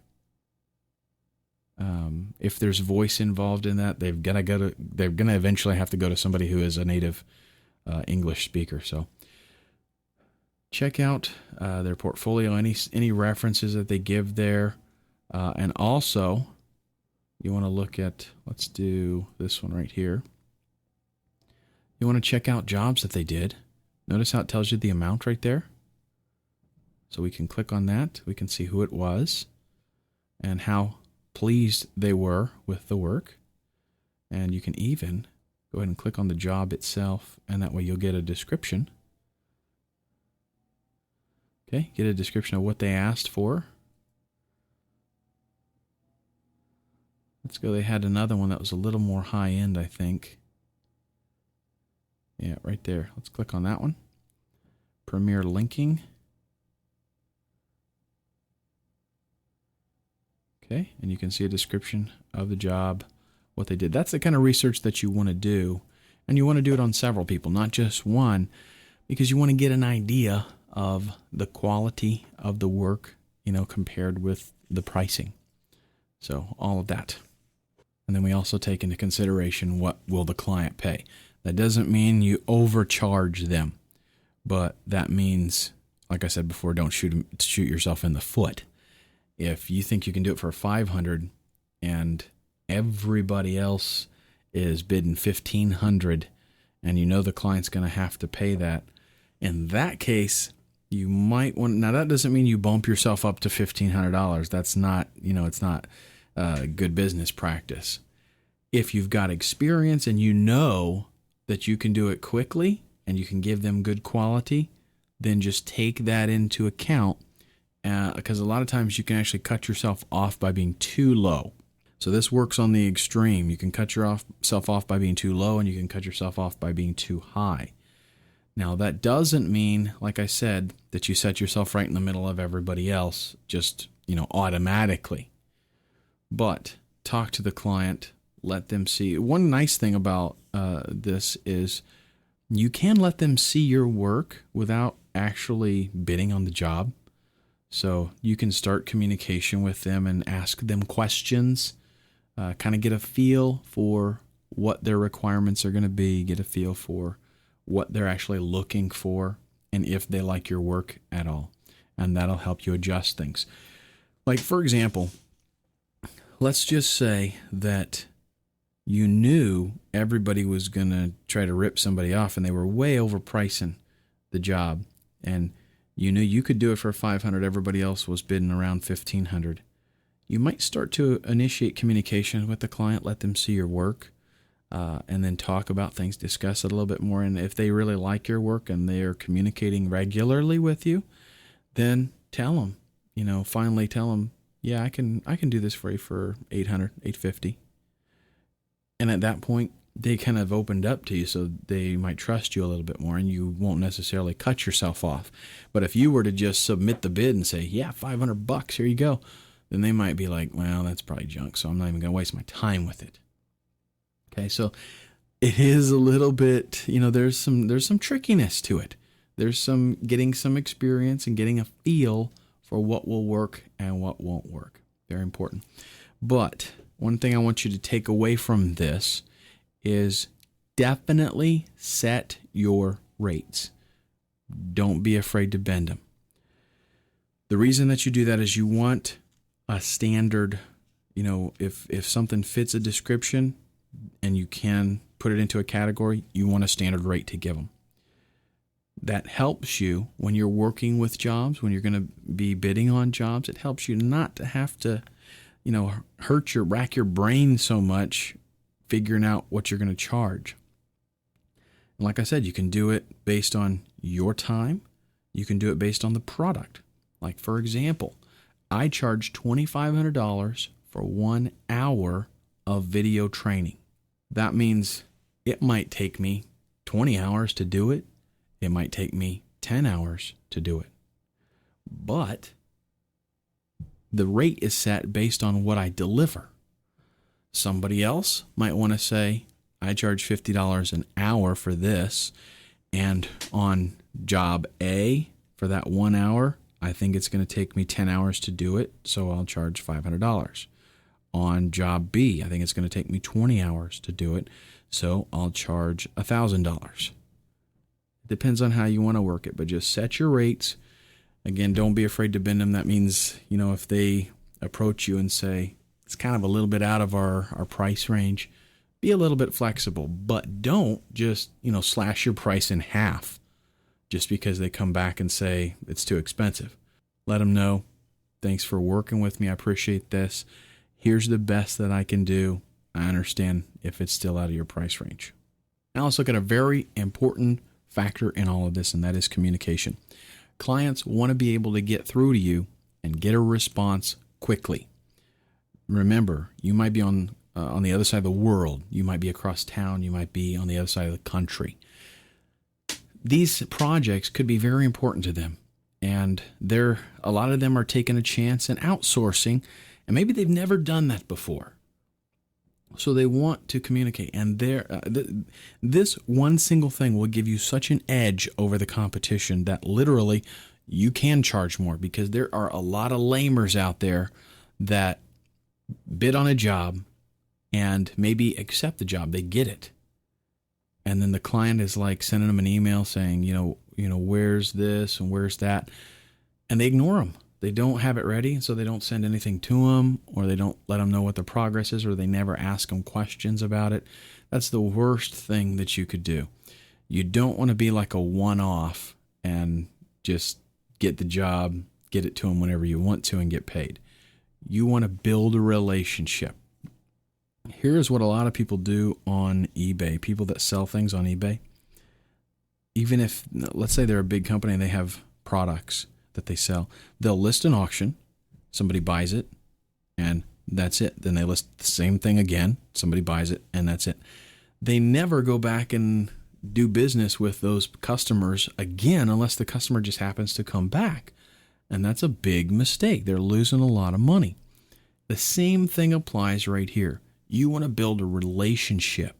You're going to it's almost like you're selling yourself up front to get a lead, to get a connection. And after that's made, you're going to, the lifetime value of that client could be incredible. The first job they give you, you might make $500. Maybe they're testing the water. And then if they build a relationship with you, that client could be worth $50,000 to you over the next 5 years. So communicate with them. Let them know when you submit that proposal, let them know I'm available. via instant messenger. Here's my ID. I'm available via email and I respond within 4 hours. Okay, maybe you give them hours that you have, that you're available, whatever. Even give them a phone number. This is a big one. If you can give somebody your phone number, you're saying to them, I am totally not afraid of you calling me. I'm not afraid of being accessible by you. And that will relieve a lot of anxiety as far as if they can trust you or not. And believe me, this is one of the areas, the biggest area where a provider would fail is lack of communication. Respond quickly, make yourself available, and you will succeed in this. Okay, let's go ahead and review things now just really quick. I want to just hit on the main points. We're going to use Elance, Rent-A-Coder Guru, any of the other kind of sites that you might know or might find. That's how we locate the clients.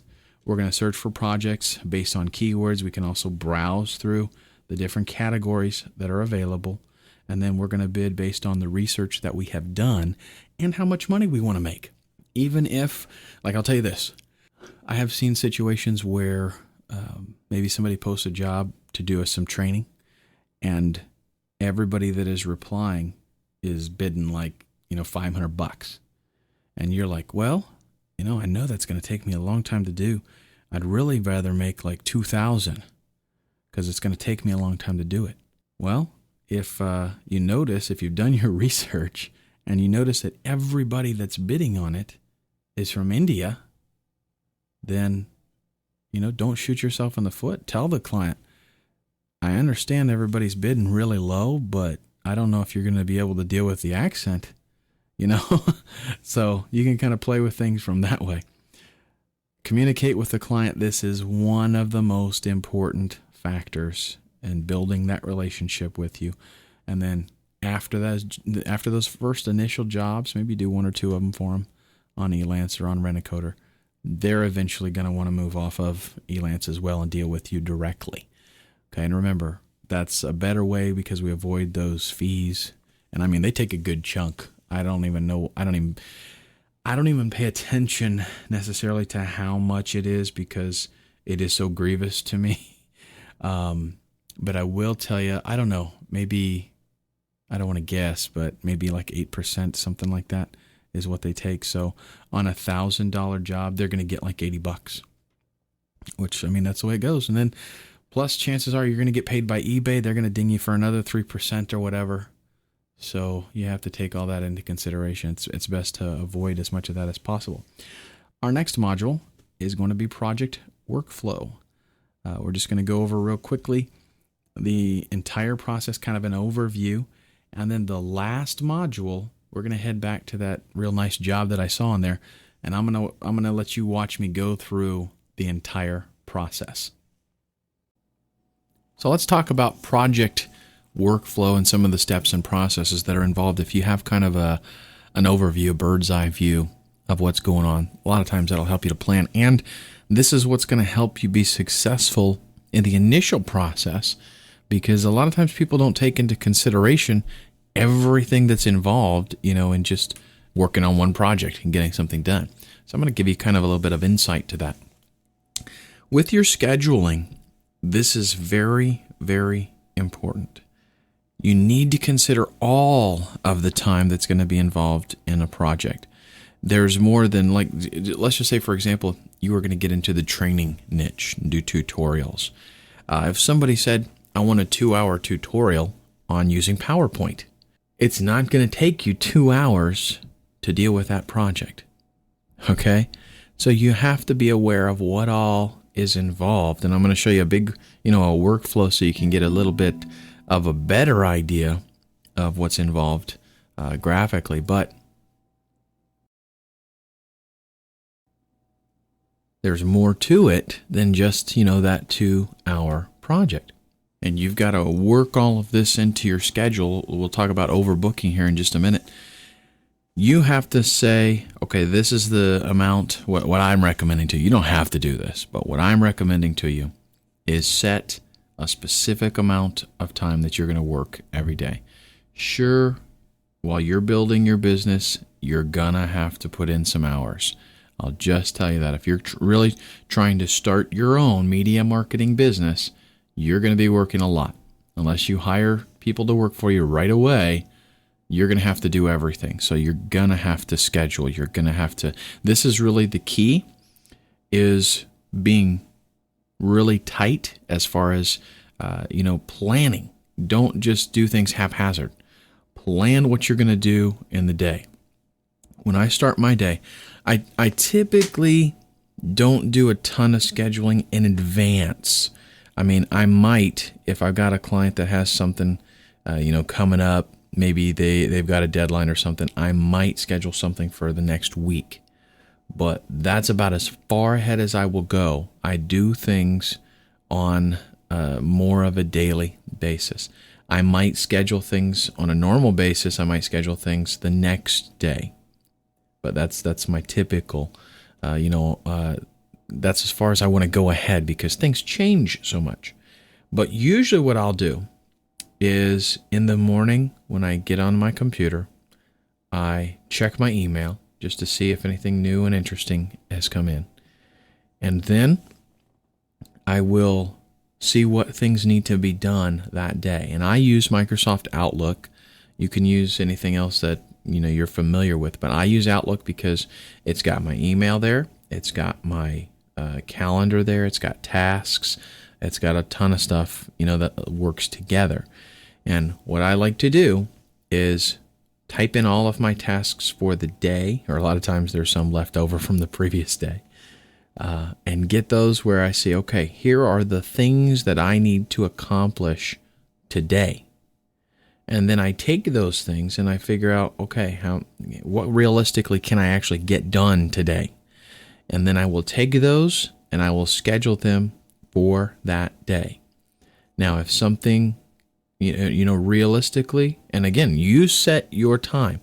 If you want to work 12 hours, go ahead and do it. But if you want to work 8 hours, set your time and say, realistically, I can get this done. It's going to take me 2 hours. This is going to take me an hour to get this done. Give yourself a break for lunch. Don't overwork yourself, okay? That's what everybody is doing. And it's, what are you living for? What are you trying to do this for? Are you trying to make money just to make money? Are you trying to make money to enjoy life? Because if you want to enjoy life, then don't spend it working 18 hours a day, okay? And I know it's hard. There's going to be crunches. Let me tell you this. I get a customer maybe on occasion that says, Ken, I am totally in a bind. I've got to have this video by the weekend. Okay, now, number one, they got to pay for that emergency because it's not my problem, it's theirs. So if they're willing to pay for the emergency, I have put in 18-hour days back to back if there is a good reason. But when we're dealing with the normal ebb and flow of business, don't do that on a regular basis because you'll get burned out big time. Okay, it's no big deal for me if I got to work 18 hours because there's an emergency job, and then I'll reward myself by maybe taking a day off next week or something. Do something with the family. I tell my wife, and she's a very understanding wife. I tell my wife, okay, hon, I've got an emergency. Client needs something. I'm going to be locked in the office. I don't want to be disturbed, and I can't come out until, midnight tonight, whatever the case might be. She's very understanding with that because she knows, that I'm building the business and we enjoy our lifestyle because of what I do. We get a lot of things that we wouldn't normally if I was working a 9-to-5 punching a clock or something. So there's a little bit of leeway there. But what I'm trying to tell you is on the norm, schedule yourself and don't overdo it. Okay, scheduling is very important. Sit down, figure out what you're going to do for the day. And the reason that I like this is, I come in the morning, do my scheduling. I know what's on the agenda for the day. So I'm not having to, rack my brain. What should I do next? I've done that in the morning. I've got it set. So I go to the first thing on the list and I do it. Now, I'll give you a little bit of advice here. Give yourself a little bit of play. If, let's just say, I've got 5 things that I need to get done today. Each one of them is going to take me an hour. I'm not going to go like the first one from 8 to 9, the second one from 9 to 10, the third one from 10 to 11. Don't do that. You'll never do it. You'll never actually match up, and things will start to cascade. And when you thought you were going to be done by 3, you'll end up getting done at 6. Okay, so give yourself a little bit of gap, because you're going to get emails throughout the day. You're going to get phone calls throughout the day. If you're working from home, you're going to get interruptions throughout the day. So what I might do is, let's say I got 5 one-hour jobs. I'll do the first one 8 to 9, the second one 9:30 to 10:30, third one 11 to 12, take a lunch. Sometimes, yeah, I work through lunch. Sometimes I skip lunch. Sometimes I have my wife bring me something and I have a bite to eat while I'm working. Depends on how loaded down I am. Okay, but schedule things. It'll be a kindness to you. It'll be a help. Next thing is bidding. What we've got to do is, whenever you're bidding on a job, there's a number of ways to work this in, but don't just say, this is a common mistake, and this is something that I did in the very beginning. Let's say somebody says, I want a training tutorial an hour long. What's your hourly rate? So it's okay to, what you don't want to do is get the mindset that, okay, you know what? On my 9 to 5 job, I'm making 15, 20 bucks an hour. So I'll just make a little bit more. I'll make $35 an hour. And then you tell them my hourly rate's $35 an hour. You might think that's great, but it's not. Because in order for you to get that hour of training done, not only have you had to record the training and edit the training, but you've had to spend time managing that project. You've had to spend time sending emails, possibly doing research. So there's a lot of things that are involved in there that you have to take into account. So the way that you can do this is, either you have to kind of balloon the project a little bit, or, and you know what, I kind of feel like writing a little bit, so I think I'm going to write just a little bit. What you have to do is, let's just look at 2 different examples. In the first one, and I don't know how good my writing's going to be with this. In the first one, we're going to say we've got this 1 hour. Here is the project. 1 hour of training. And you can make really, really good at this. I'm going to give you some realistic numbers, okay? Some realistic numbers. But let's just say, for the sake of simplicity, this is a very simple project, and all you have to do, it doesn't have to be very good quality. It's not, corporate delivery or anything like that. 1 hour training, and it's an application that you know how to use. Well, in that case, in scenario number 1, let's say I'm going to record for an hour. I can sit down and just knock it out, which that's not going to happen. But let's say that it did. Let's say that it could happen. I'm going to sit down, knock it out. I don't even have to edit it. So I tell them I want to make $35 an hour, which is like ridiculous, right? So what if I quoted $35 for that? That would be disaster. Because, yeah, let's say I sat down and I recorded for an hour, and then that's it. I didn't have to do anything else beyond that. I charge them $35. Now, if you use Elance or Rent-A-Coder or something, they're going to take a chunk of that. You're going to end up getting like maybe $30. But here's what happened. Let me explain to you what time you really took to create that hour. You had to send some emails. You had to search and find the job. Put a proposal together. You had to send and receive a bunch of emails, and that takes up a lot of time. Might have had to talk to the client on the phone. And then you do have to give yourself somewhat of an outline. You have to kind of, know what you're going to talk about, at least, depending on the type of training that it is that you're going to do. If the client cares anything about the product, they're going to want to see that outline or even a script before you even produce it. They're going to want to, approve it. So there's some more email dialogue that you're going to go back and forth. Then you're going to sit down and you're going to record it. Then you're going to encode it, and that could take up 10, 15 minutes just to have your computer doing that. And then you're going to maybe FTP it, upload it to the client. Then you're going to have to tell them, it's there, check it out. They're going to go ahead and check it out. Maybe they want you to make some changes to it. You're going to have to go back, edit out something, make a revision or whatever, encode it again, submit it to them again, and get an approval. Now, if you do that for $30 and you think you're doing good, you're not. That 1 hour of training took you probably 8 to 10 hours. Okay, realistically. Let's look at the real world scenario. The way that we can do this is you can say, okay, for this 1 hour training, let's say I do want to make $35 an hour, which is extremely low. But if you're going to bid on that job using this scenario of $35 an hour, you're going to have to say, okay, that 1 hour maybe is going to take me, let's just say, 10 hours for the entire project. So that means I'm going to charge $350. Okay, but here again, what we're looking at in this case is you not doing anything special. You sitting down and recording, and if you make mistakes or you sound terrible or something doesn't work out right, that's what they get.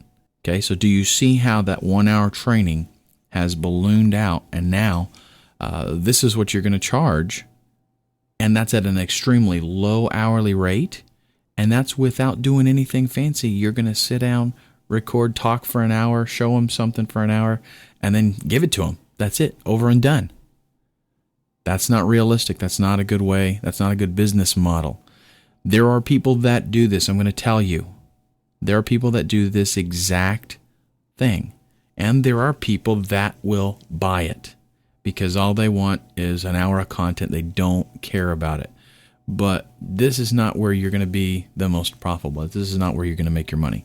Where you're going to make your money is in scenario 2. And this, granted, we're talking about media marketing here. This could be, doing podcasting. This could be doing audiobooks. This could be doing promotional videos, tons of different things. We're focusing right now on training, on tutorials.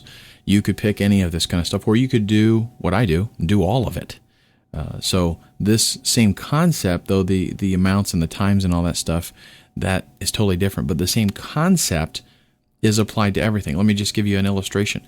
The first video that you watched in this training, okay, that first introductory video is like 5 minutes long. That took me an entire day to put that together. 5 minutes. Now, granted, that was, I had a lot of extra effects and stuff like that. I had a lot of things, eye candy is what you call it. This one right here is more of a presentation style, and so it doesn't take nearly as long to do. But there still is a lot of time involved in this, and that's what you have to take into account when you're going to bid. Let's look at scenario number 2.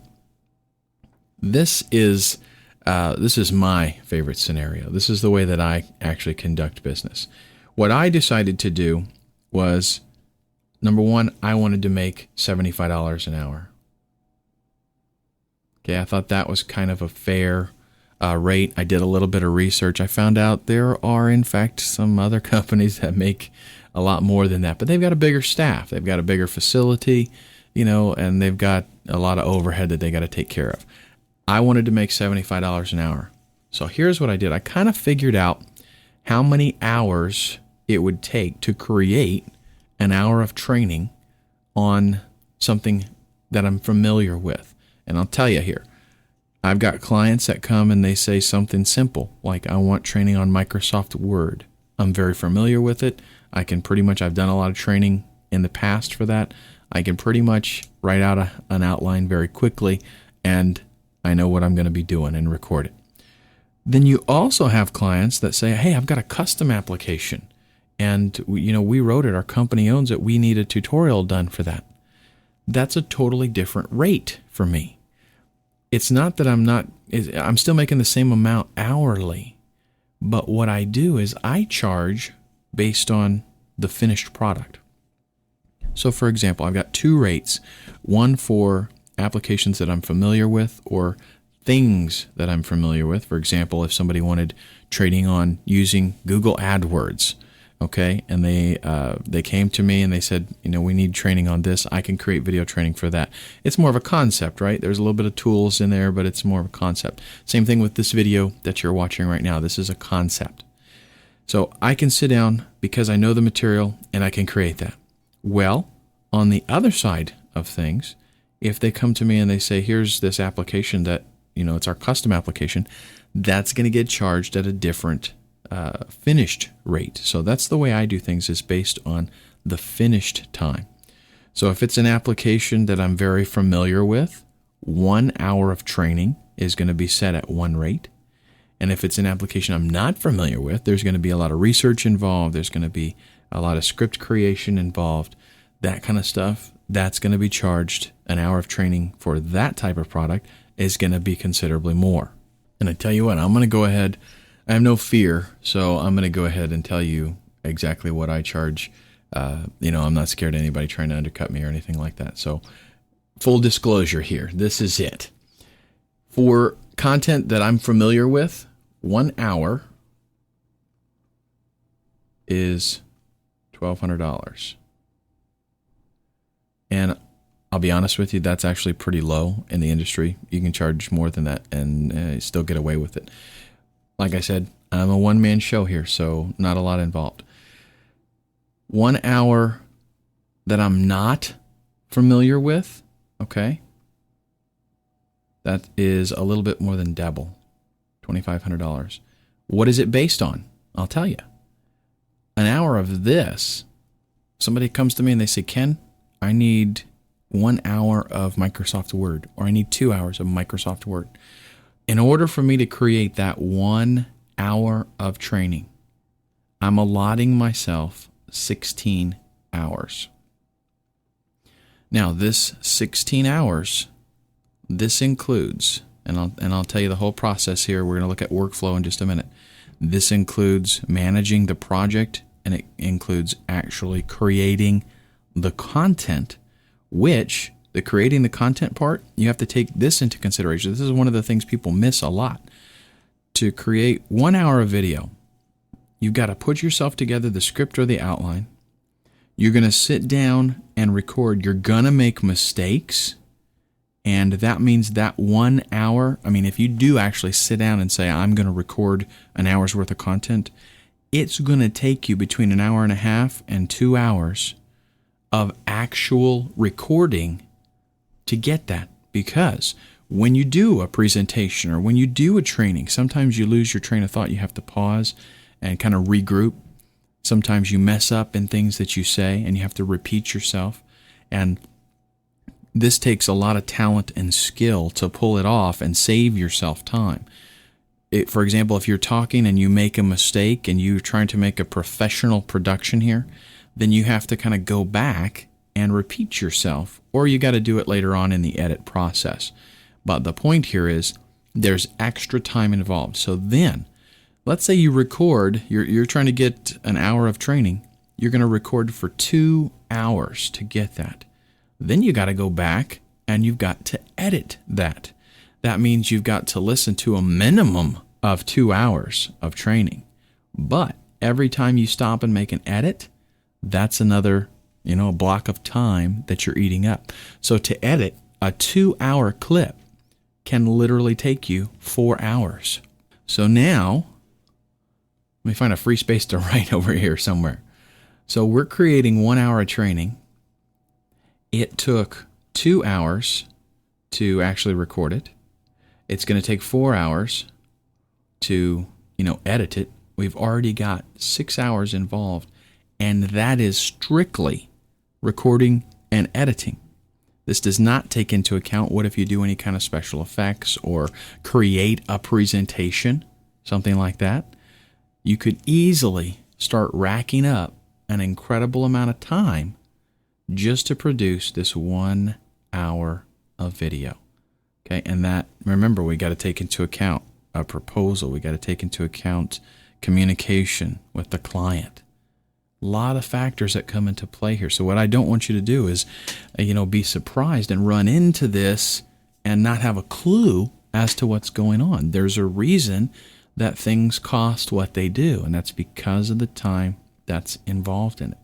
So I don't want you to, see a Photoshop training, and if you know Photoshop, they're asking for a 4-hour course, and you do it for, I just want to make $35 an hour, so I'll do it for $140, no problem. You're naive, and I don't want that to happen. Okay, so that has to do with bidding. A lot of this stuff you're going to, experience is what you're gonna have to experience some things. You're gonna have to make some mistakes and make some corrections. What I'm giving you right now is some helpful information that'll give you a good start, so that you're not, just making a total mess right from the very beginning. Now let's talk about overbooking and overbidding. Overbidding is not dealing with bidding too much as far as cost. It's bidding with too much as far as projects that you're bidding on. You want to be really careful about going out there to, Elance and Rent-A-Coder and bidding on everything. Because here's what happened to me.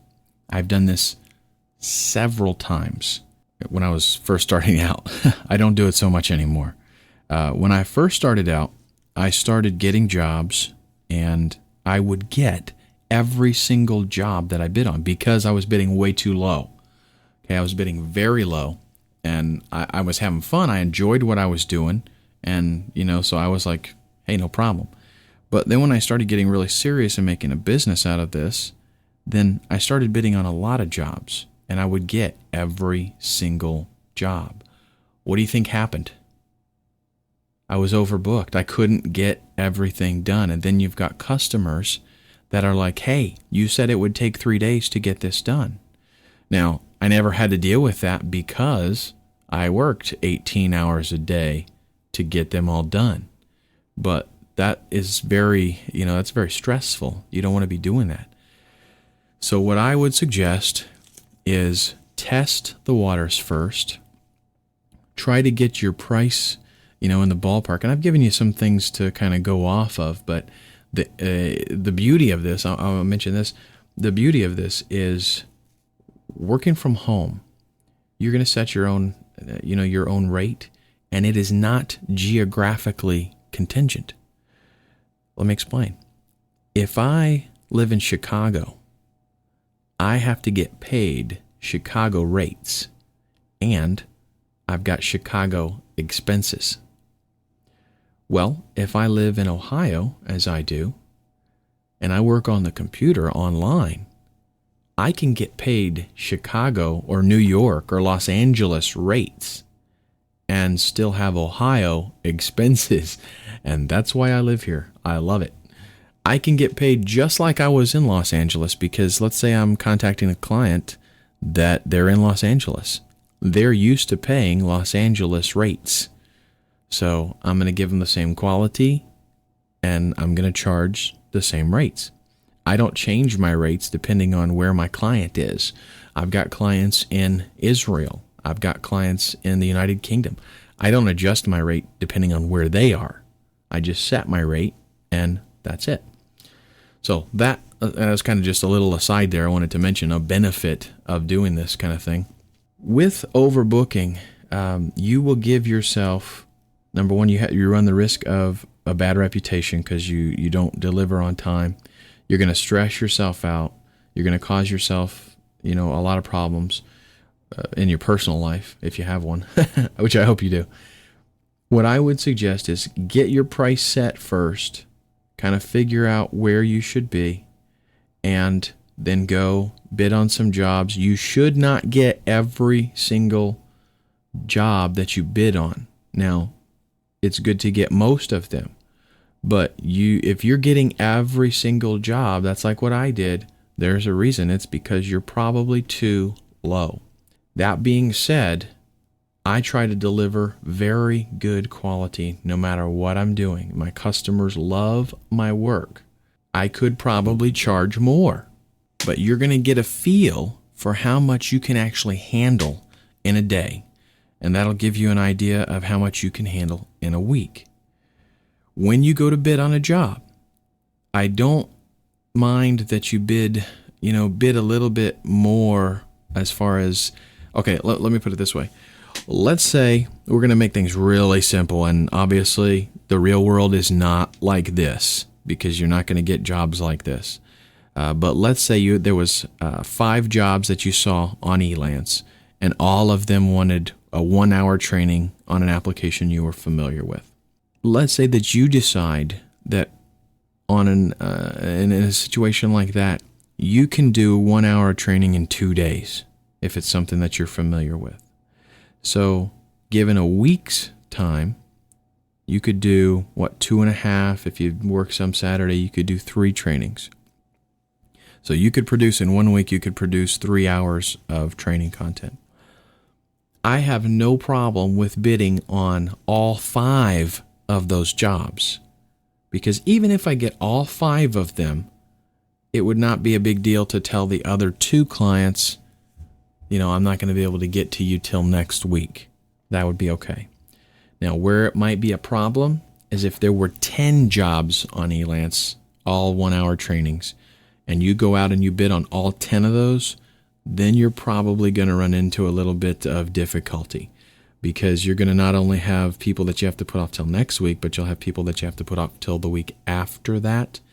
And they might, not want to wait that long. Now, it's okay to talk to them, if something comes up, and tell them my schedule's kind of tight right now. But what most people are going to tell you is, if your schedule's that tight right now, don't bid on the job. I'll get somebody else. So it's okay to overbid. And in fact, you want to a little bit, because like I said, you're not going to get every single job. If you're doing it right, if your quality and your price is in the right place, then you're not going to get every job. So in fact, that's what you want to do. You want to bid on like maybe 5 jobs if you think you could handle 3. And again, we're talking about the perfect scenario where everything is spelled out in black and white. All the projects are identical. That's not going to be the case. You're going to get a 4-hour course that somebody wants. You're going to get somebody wants a 3-minute video, a promo video. Somebody wants you to read a testimonial, for whatever. If you diversify and you do a lot of these different things. So a lot of factors play into this. The point is, though, that you take in account what you can handle and overbid just a little bit for the ones that you don't get. That way you can kind of fill your schedule up. That being said, let me tell you a little bit about this industry. Like I said before, I really don't go to Elance or Rent-A-Coder or Guru that much anymore. I might go there on occasion just to grab something to fill some time. Or maybe I'm looking to get a new client or something like that. But most of the people in this industry, and I'm not going to say it's all of them, most of the people would like their stuff done very quickly. I've got a very good client that will literally, they hired me, just as a recent thing, as a matter of fact, they hired me to they have a book, and they have me turn that book into a video training. Well, most people that are looking, if you're talking about internet marketers, they want stuff like yesterday, and they want you to drop everything and do it now. A lot of times I do that for clients, especially really good clients. But this particular person was like, whenever you get to it. I mean, he paid me and everything. He paid me for an hour of content. It's actually going to be probably 20 hours when we're all done, but he paid me for an hour of content, and I kind of casually just did it. I kind of fit it in between other jobs, but he was totally okay with that because he's not in a hurry. That's a rarity. So I just wanted to tell you that. That's a rarity. Most people are going to want things done. And if you go to Elance, you go to Rent-A-Coder, if you look in there, they have a little section on the proposal where they tell you the time frame for the job. And a lot of times you're going to see like 1 day, 3 days. Those are pretty common. And even though I don't go to, Elance very much anymore, my existing clientele, a lot of times they'll come to me and they'll say, hey, I got a project for you.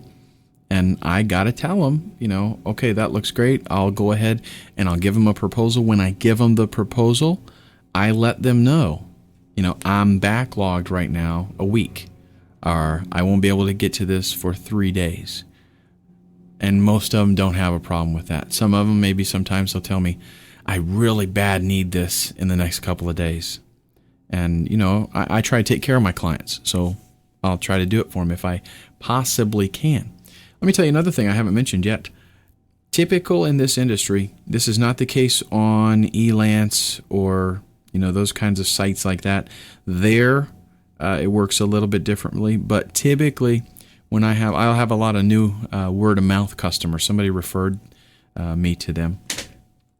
And when they come to me and they say, I've got, this such and such project that I want to do, I'll do the proposal. I'll figure everything out. And when I submit that to them, I'll tell them when I can get to it. I'll tell them how long it's going to take me till it's delivered. And I will tell them they have to give me a 50% deposit in order for me to schedule it.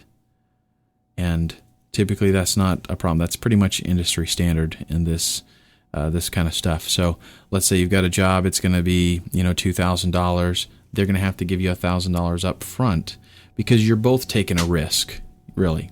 If it's somebody that you don't know, you're taking a risk. I have really good customers like Jeremy, for example, and Jeremy he'll have a great idea for something, and he'll give me an outline, for example, and say, create this. And I don't make Jeremy give me a deposit because, I know his money's good. I've been doing a lot of business with him. But new people especially, you make them give you a deposit because I can't tell you how many times somebody has said, yeah, I heard your name from such and such, and I want a Dynamite product too, a big 4-hour course or a 15-minute promo video. Can you get started on this right away? And then, you turn around, you give them a price, you give them the whole proposal and everything, send it to them. They're like, yeah, good, that's great. Go ahead. I'll send you some money in tomorrow. And you don't hear from them for 2 weeks. Well, don't run the chance of wasting your time and creating that for them, and then, they flake out on you. I have had people, let me tell you about this one. I had somebody that was trying to build a business, and I don't hold this against anybody, okay? They were trying to build up a business, and they wanted Dynamite website work done. They wanted Dynamite videos. And there's a man that I work with that does websites. We kind of refer each other back and forth depending on, what the client wants. And he referred me. So the man's like, this is an emergency. He called me. He's out of the country. This is an emergency. I got to have this weekend. And so, okay, I gave him a price accordingly. He said, okay, no problem. Just get started on it right now. And I said, well, okay, I'm going to send you an invoice for 50%. He's like, yeah, okay, no problem. So because it was such an emergency, and I think this was like Thursday night that I started talking to him, and he wanted it by Saturday. So, and I charged him accordingly, let me tell you. And he was like, yeah, no problem. That's nothing. Well, I sent him the invoice, and I went ahead and started working on it because, he was referred by somebody, an associate of mine, and he sounded real urgent. So I went ahead and started working on it. Spent a lot of time getting everything ready. By Friday afternoon, he had still not sent me a deposit. So I was getting a little bit leery, and I contacted my buddy that referred him that does the websites. He said, yeah, same thing with me. He needed it done emergency and all this, and he's supposed to send me a deposit, but he never came, so I'm not working on it anymore. Well, I was like, okay, me neither. So I stopped. Well, Monday, he contacts me. And he's like, I'm sorry, I had all this problem and this kind of stuff. And he needed it done. So he went ahead and got me the money. And he got me, I went ahead and delivered the content. I did it all. But it was a little bit difficult. He gave me a 50% deposit. And I gave him the video. The balance to that, I didn't get for a month. Okay? The reason was he had a lot of excuses. I don't know. They might all have been legitimate things, but probably more than likely what the deal was is he didn't have the money. He wanted to build a business. He wanted to do it right by getting a good website up, a catchy video, all that kind of stuff, but he didn't have the money to do it. He was wanting to launch and try to generate some revenue. So anyhow, another thing that makes me think of that I'll mention to you, when you're doing video like this, a good thing to do, especially if it's a new client, is don't deliver the final without a watermark until you've been paid. So that means you create the video. This is kind of a hassle if it's a long video, but if it's a promo or something, if it's audio, you can do an audio watermark, which is just your company name, real loud comes up every once in a while. What a watermark is I'll go ahead and throw one on the screen right now for you. As a matter of fact, this is a watermark, and you would make that watermark appear throughout the whole video.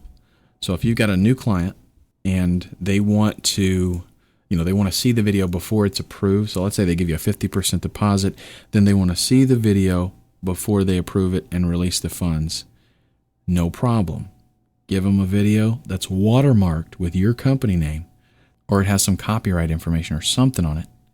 And then the deal is, if they like it, then they pay the balance, and then you submit the final that does not have the watermark. So they know that you did the work. Obviously, you're going to give it to them. So anyhow, just a way to protect yourself if you're working off of Elance and Rent-A-Coder, and no doubt you will be eventually. Let's go ahead and real quick, we're going to go through the workflow process. And now this is going to be kind of daunting to you. You didn't know there was this much work involved in just, a project, a simple project. There's actually more than this. Inside of each one of these little blocks here, there can be an enormous amount of communication or work on your part. So, from the very beginning, let's say you're going to go to Elance and you're going to look for a project to work on. That involves searching for your keywords, maybe doing browsing and stuff. This is going to take up some of your time. All of this right here, this is the things that you have to take into consideration when you're going to do your bidding and you're going to do your scheduling and everything. This is stuff that's involved in that project. So there's much more than just sit down and make a video. So you do it, you find something, and then you possibly, when you find a project, you possibly will have to do some research. Maybe a lot of times what I get is they post a job that they've got and they say, we want something like this. And they give some references. They show you some videos, or they have you look at a script, or they have you look at some online reference or something that you can check out. So there's time involved in doing this research. Then you're going to figure out, what's it going to take? How long is it going to take you? What's going to be all involved? And you're going to submit a proposal. So you figure out what the proposal should be, and then you've got to go there and actually submit it. Then you're going to have some communication with the prospective client back and forth. They're going to ask you questions. You're going to answer them, possibly ask them some more questions, might have to do modifications, might have to modify your bid. You might submit something and they tell you, your work is great. We don't think it's going to be quite as involved in this. Let's scratch this aspect of it, that aspect of it, and get us a little bit lower price with, taking off some of the other stuff that you've got on here. So you might have to rework that. Then let's say that you're awarded the job. Then you might have to do some research once you get to that point to actually get things put together, figure out what you're going to, be a little bit more detail about what you're going to be creating. Then you've got to put together possibly a script and an outline. They might submit this to you, but you're going to have to review it, go over it, make sure that everything is going to flow. You might even have to actually walk through the whole thing one time before you actually record. Okay, so a lot involved right here. A lot of things that you have to take into consideration when you're figuring out your scheduling and what you're going to bid. Then you go ahead and you get approval on the script or the outline. When we say script or outline, script is more like they actually, you might actually write out or type out what you're going to say. An outline is more like a table of contents. So it kind of depends on the delivery style. If you're doing very corporate, then you probably want to have a script.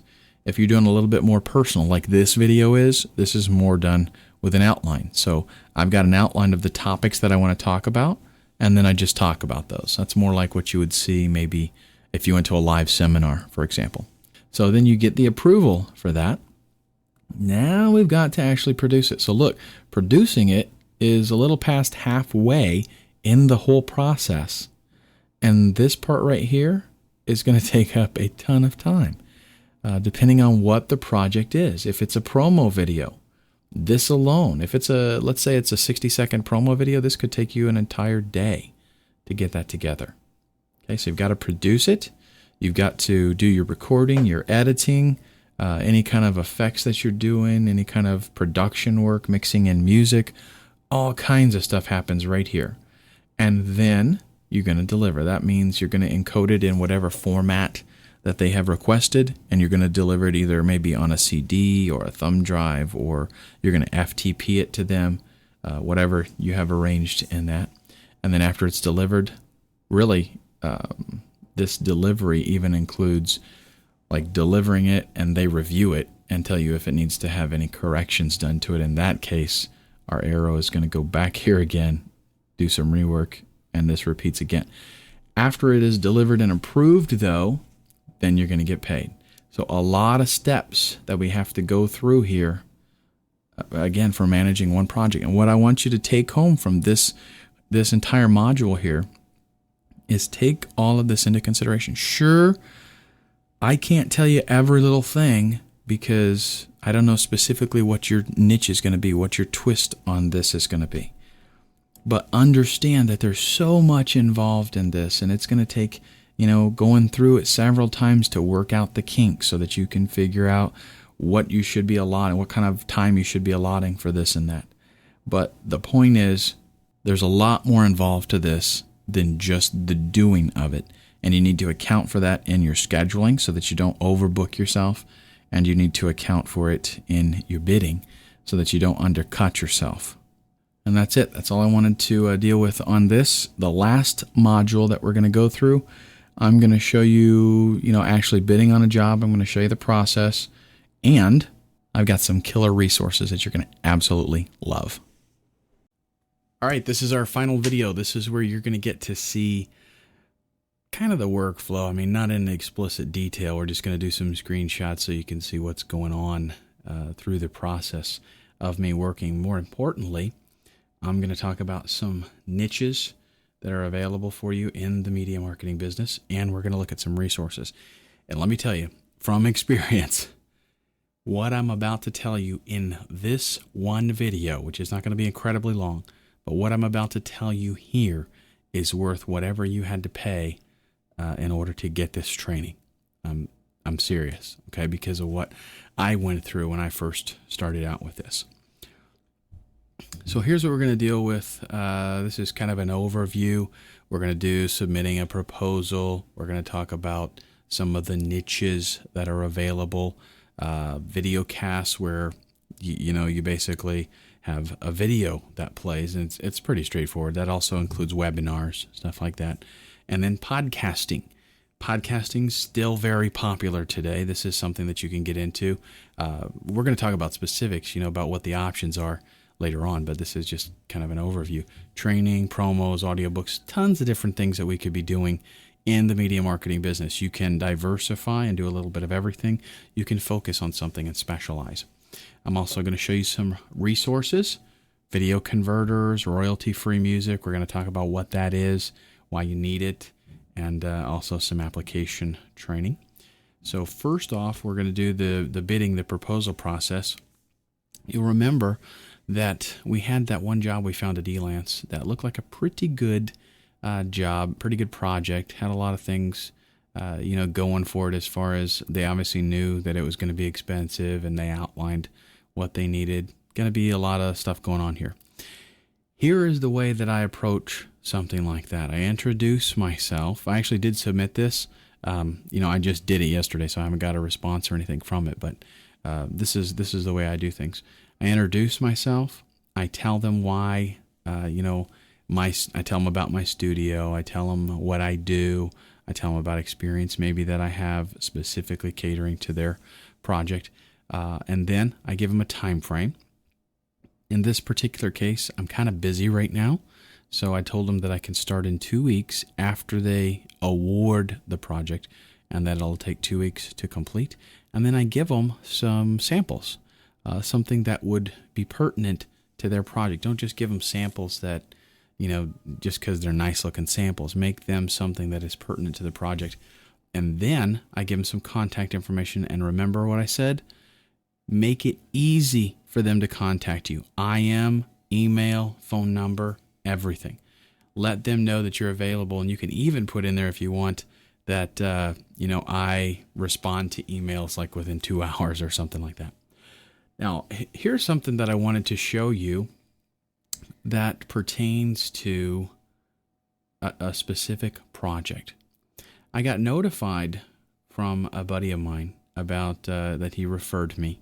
Again, this is the graphics man that I work with, but he notified that he referred me to a client. And so the client contacted me. That notification occurred here. The actual client contacted me the next day. And this right here is the email dialogue that took place and we're not going to go through every one of these, but I just want you to see, what's involved in this between the time that and this isn't something that I got on Elance. This is something that somebody, they referred me to. This is everything that took place between the beginning and working all the details out, submitting a proposal to them, getting scripts approved. This is for 3 small videos. Okay. And every one of these, he would do the script and then he would watch the video that I gave him. And then this last one, and this is long done, but this is the last email that I saved. He says, we have to remove one thing at the end of the video. I'll call you about it. And then that was it. So there was one little thing that was at the end of the video that he wanted changed. And again, those are things that you have to take into account that you might possibly have to do.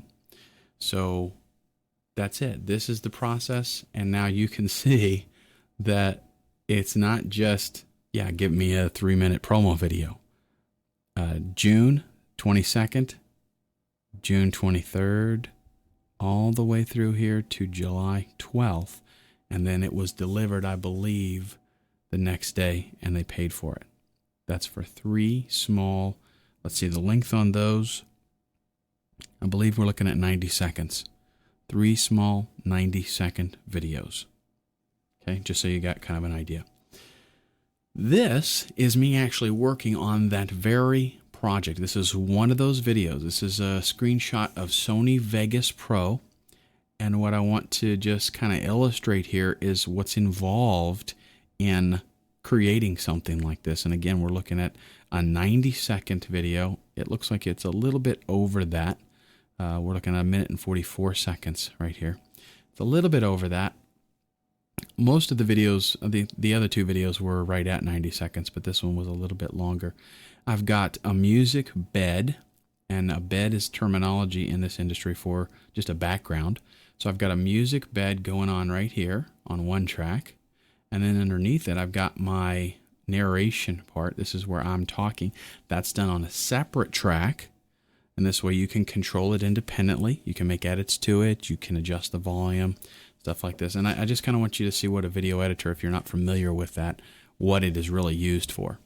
And then I've got some other audio here, and these are sounds, different kinds of sounds effects. Both of these tracks right here. This is one that's all by itself, probably because of the volume that I had it set to, but these are different elements, each one of these. Just different sounds that occur, transitions and things. And then the rest of these are all video tracks. Now at the very bottom, I've got kind of a background. In this case, I think it's a still image, but you could have like an animated background back there. And then each one of these, depending on what it is and the requirements that I've got for it, it might be on a separate track, or it might be on, its own, like several on the same track. It just depends on the effects that you wanted to happen in relation to that particular video. Okay. But on most of these, in fact, I would say on all of these, there is a transition that occurs here. So not only do you have to pick out the image that you want, and in some cases create it, a lot of these are created custom for this specific video. Okay, so not only do you have to do that, but then you have to figure out where exactly you're going to put them. You might have to do some stuff with motion, moving them around, animating them. And then you've got transitions also that you have to take into account. So just for a 90-second video, there's a lot of stuff going on and a lot of preparation that has to be done. Okay, I just wanted you to kind of see what's going on there. And this is a shot of the final video on the actual website. This is a landing page right here. This is only part of it, obviously. And then the video is put inside of that. So it kind of, and you notice how I matched up colors and the general theme and things like that. So a lot of planning and stuff that's involved in creating something like that. So now let's talk about niches. There are a ton of niches that you can get into with media marketing. And so you're not going to, it's what you like, or what are you interested in? What would you like to do? It's not going to be that there's, a shortage of work out there and there's going to be too many of you doing it and then it's going to cause problems. No. By all means, it's a booming industry. There's tons of work. I will tell you right now, what is hot is, even in commercials, is people who can deliver content with a natural sounding voice that is very neutral. In other words, it's better if you don't have that real deep, boomy kind of, yeah, I'm a DJ, that kind of voice, because that kind of distracts people. I mean, it's got its place, don't get me wrong, for, like used car sales or stuff like that and other kinds of things. But what a lot of people are liking is something that sounds very pleasant. It's very neutral, and it doesn't overpower the content. That way you can focus on the actual content itself and the voice isn't distracting. But let's talk about what some of these are. Videocasts, webinars. Videocasts can be as simple as you sharing your desktop and allowing people to view that. Maybe you narrate it, do things like that. This is an industry in and of itself, giving webinars.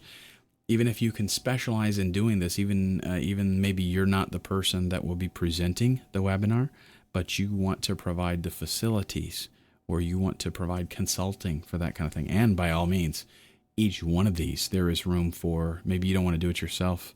You want to do consulting, or you like, for example, you want to do audiobooks. You do it for a while, you figure it out, and then you can offer that as a supplemental income, offer consulting on how to do audiobooks. Just for example, podcast, still very popular. A podcast is like a radio program that, I'm telling you this and probably everybody knows what podcasts are, but I'm going to go over it anyway. It's like a radio program that's on demand. In other words, I might produce a podcast. I can do it whenever I want to. I can do it daily. I can do it weekly on a regular schedule, or I can just do it haphazard. But I produce an audio program and I put it on my server, or I make it available some way to people. And then whenever they want to, they can come listen to it. And they can listen to past episodes. It's great. This is what people want, is to be able to access whatever kind of content they want and whenever they want. Nice thing about podcasts is it leaves a lot of room for independent people to produce something. They don't have to worry about, statistics. They don't have to worry about, like a big network company. They're gonna select a program that they want to have on television or on the radio or something. They've got to pay a lot of attention to demographics and who's going to be interested, and is there going to be enough, people interested so that they can get advertisers to help support the show, things like that. Podcasters don't have to worry about that. They just podcast about whatever they want to. Training you can do, by the way. What the reason that I brought this up is because you can approach this from a couple of different ways. You can use podcasting to promote your business. So maybe you've got a different kind of online business. You can get into podcasting and you can use that podcast to promote your business. Another thing you can do with this is contact companies and say, we will podcast for you. You give us content, we're going to put the podcast together. And you produce everything for them. You do the radio, you do the talk, you do, whatever they're wanting to promote their business, perhaps. You create that for them and charge them a fee. Training and tutorials, big time hot. Lots of people doing this. If you know how to use an application, or you know how to learn how to use an application, learn how to use it and do a training for it. Create your own tutorials. That is a great way to do an information product. It's a great way to sell. I have a number of training applications that I sell personally on Excel, on Adobe Audition, Outlook, the Office suite, that kind of stuff, Photoshop even. And that is a great way to create an information product that you, again, get residual income. And it's real easy because it's just downloadable. Promo and viral videos. That is like the Amp Mark one that I was demonstrating to you a little bit ago. A short 90-second video. Could be a 5-second video. 5-minute video. Where it's just like a commercial, like an info commercial maybe, or something that just grabs people's attention. A lot of work that I do is for squeeze pages. Create a snazzy video that grabs people's attention on a squeeze page. So they land there and it catches their eye. People love video. If you put on your website a video and it has that little YouTube thing in the middle of it, that little play button, like 95% of the people that see your site are going to click that button. They want to see, what do you got to show me? They want that. And it's kind of funny because with television, for example, what do people do when a commercial comes on? They ignore it. They get up and they take a break. They go to the bathroom. They fix a sandwich. They might skip the commercial. Okay. But on the internet, we've got a lot of advertising. Okay. But what do people do when they're reading through an article and there's a video box there? They click it. They watch it. They don't know what's going to be on there, but they want to watch it. So it provides an excellent avenue for people to promote their business or to promote their product. Now, the thing is, people need those videos made. They're not going to go to some company, unless they're a huge Fortune 500 company or whatever. They're not going to go to some company and get a $25,000 30-second commercial made to pop on their website. They need somebody like you, somebody like me, who can give them something really good and really fast that they can reach their customers with. Audiobooks. This is another one that's really big hot today. You just are basically going to read. Now, some of this stuff, and as a matter of fact, most of it, I will just warn you right now, it's not all technical. There is a lot of talent and art that is involved in this. You cannot be successful with audiobooks just because you can read and record. You can't. You have to have a little bit of acting in there. You have to be able to sound interested. They don't want people that are going to sound boring. Nobody wants to listen to that.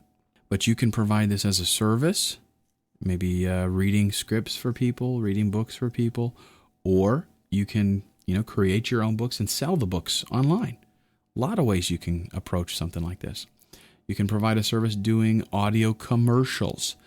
You don't have to do just video. You can do audio. You can create, you do the recording. You can mix in music. You can mix in sound effects and create a real, radio quality commercial. They play those on the internet all the time, and people will even use them for advertising on regular radio stations. For example, the Google AdWords program offers radio as an avenue to advertise. In that, though, they have a directory of people who provide the service of creating those audio commercials for other people. So you could get listed in a directory like that and, get a ton of business. And also not to mention locally. Radio stations might use you locally if you submit to them. It depends. Remember, you can diversify. You can get very specific. It just depends on what you want to get into. I like to do a little bit of everything, really. So most of this I do. But I like to diversify, and I like to get specialized in some things too. I do a lot of training and tutorials. I do a lot of podcasting. Audio testimonials, that's another thing that you can get involved in. That is where maybe somebody emails in a testimonial, but the company would like to have audio on their website. So just like a video testimonial that, you see that a lot, they also have audio testimonials. And again, with that, there's a bit of artistic creativity. You don't just read it like you're reading. You have to deliver it like you're that person delivering it. And there's, again, some artistic ability in that. I would recommend that if you do a lot of speaking, if you do a lot of audio work, audio books, any of that kind of stuff, that you do take some courses on it, because there's some helpful education. It's the voiceover industry. Go to voices.com, voice123.com, and check that out. There's a ton of work out there. Again, anybody can do it. It used to be you had to have those deep pipes. you had to sound like you had a real thick voice. But that's not the requirement today. They have people that their voice just sounds like an average person you'd see at Walmart. The difference is the delivery. You have to be able to present the information. You have to be able to interpret the script and interpret that testimonial, whatever it is, and deliver it in a very convincing way. That's the key. So anybody can do voices. Anybody can do voiceover work nowadays. So here is the dynamite resource list that I promised you. And this really is a fantastic list. This first one, digitaljuice.com. You are going to absolutely love me for telling you about this, because if you didn't know about it, it's going to save you. I mean, you can go from like not much experience to completely professional broadcast very quickly and very inexpensively with that resource. What they provide is industry, like there's industry standards like lower thirds, transitions, things that make you don't really necessarily notice them so much when you're watching a video, but they've got to be there for it to have that professional touch. And they provide that. They also have some royalty-free music. We'll talk about that in a second. They've got sound effects. They've got a ton of stuff. And they've got really good packages. They've almost always got special deals going on, meaning check them out. Don't necessarily go there and buy what you see the first time. I mean, it depends because you never know when it's going to be on special, but always check their homepage. They have these $9.95 specials where they have something, they'll just take it kind of at random, and they'll say, you know, this might be normally $200. Today, till midnight, you can buy it for $10. I mean, they do that all the time. nchsoftware.com. This is a place that you can go that has a ton of audio and video tools very inexpensively. They've got some video converters. They've got some editing programs there. A lot of stuff for webcams. Very good resource because of the diversity of what they have there and the expense. It's not very expensive. You should, let's see, how does it work with them? If you go there and you sign up to some newsletter or something, then you'll get a discount. So don't just go there and buy the first thing that you see. Again, go there, sign up for their newsletter, and then they're going to give you like a coupon thing where you can buy something like, I don't know, 10 or 20% off, something like that, maybe even 30. Incompetech. This site is phenomenal for royalty-free music. This man, literally, he's a composer. He plays piano. He does a bunch of stuff. And he goes in there and creates new songs and just makes them available to anybody. You can use them in your videos. You can use them in your audio clips. Here's the thing with royalty-free music. Whenever you create something, like whether it's audio or it's video, if you use something that somebody else created, you have to pay them royalties. So let's say, for example, you wanted to have your favorite song playing in the background. You can't legally do that without paying royalties to use it. And if you're going to resell what it is that you're creating, those royalties are going to be pretty steep.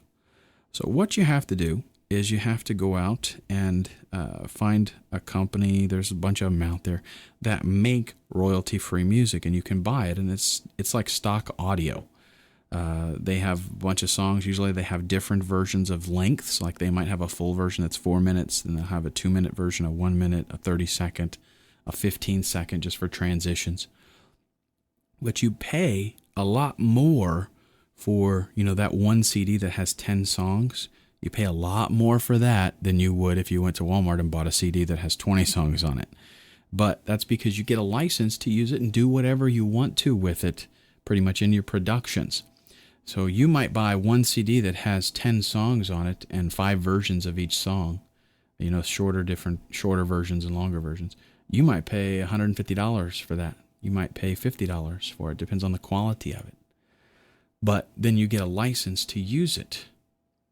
Well, at Incompetech, he creates that music for you, and he's got a huge library, different styles, genres, and different variations, and he just gives it away. The only thing that you have to do is, if possible, you have to give him credit for it somewhere. And that's, I mean, that's no big deal. In your video, if you want to do, you know, scrolling, say narration by blah, blah, blah, graphics by blah, blah, blah, music by Incompetech.com, and that's all you have to put in there. He doesn't require that you pay him anything, and it's royalty free.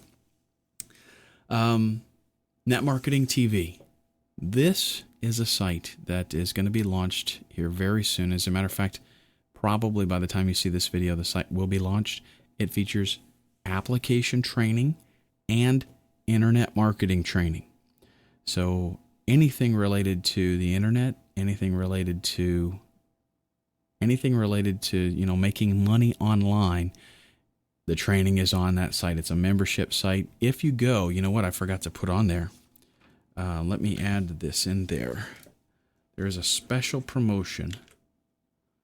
If you go to netmarketing.tv/special guest,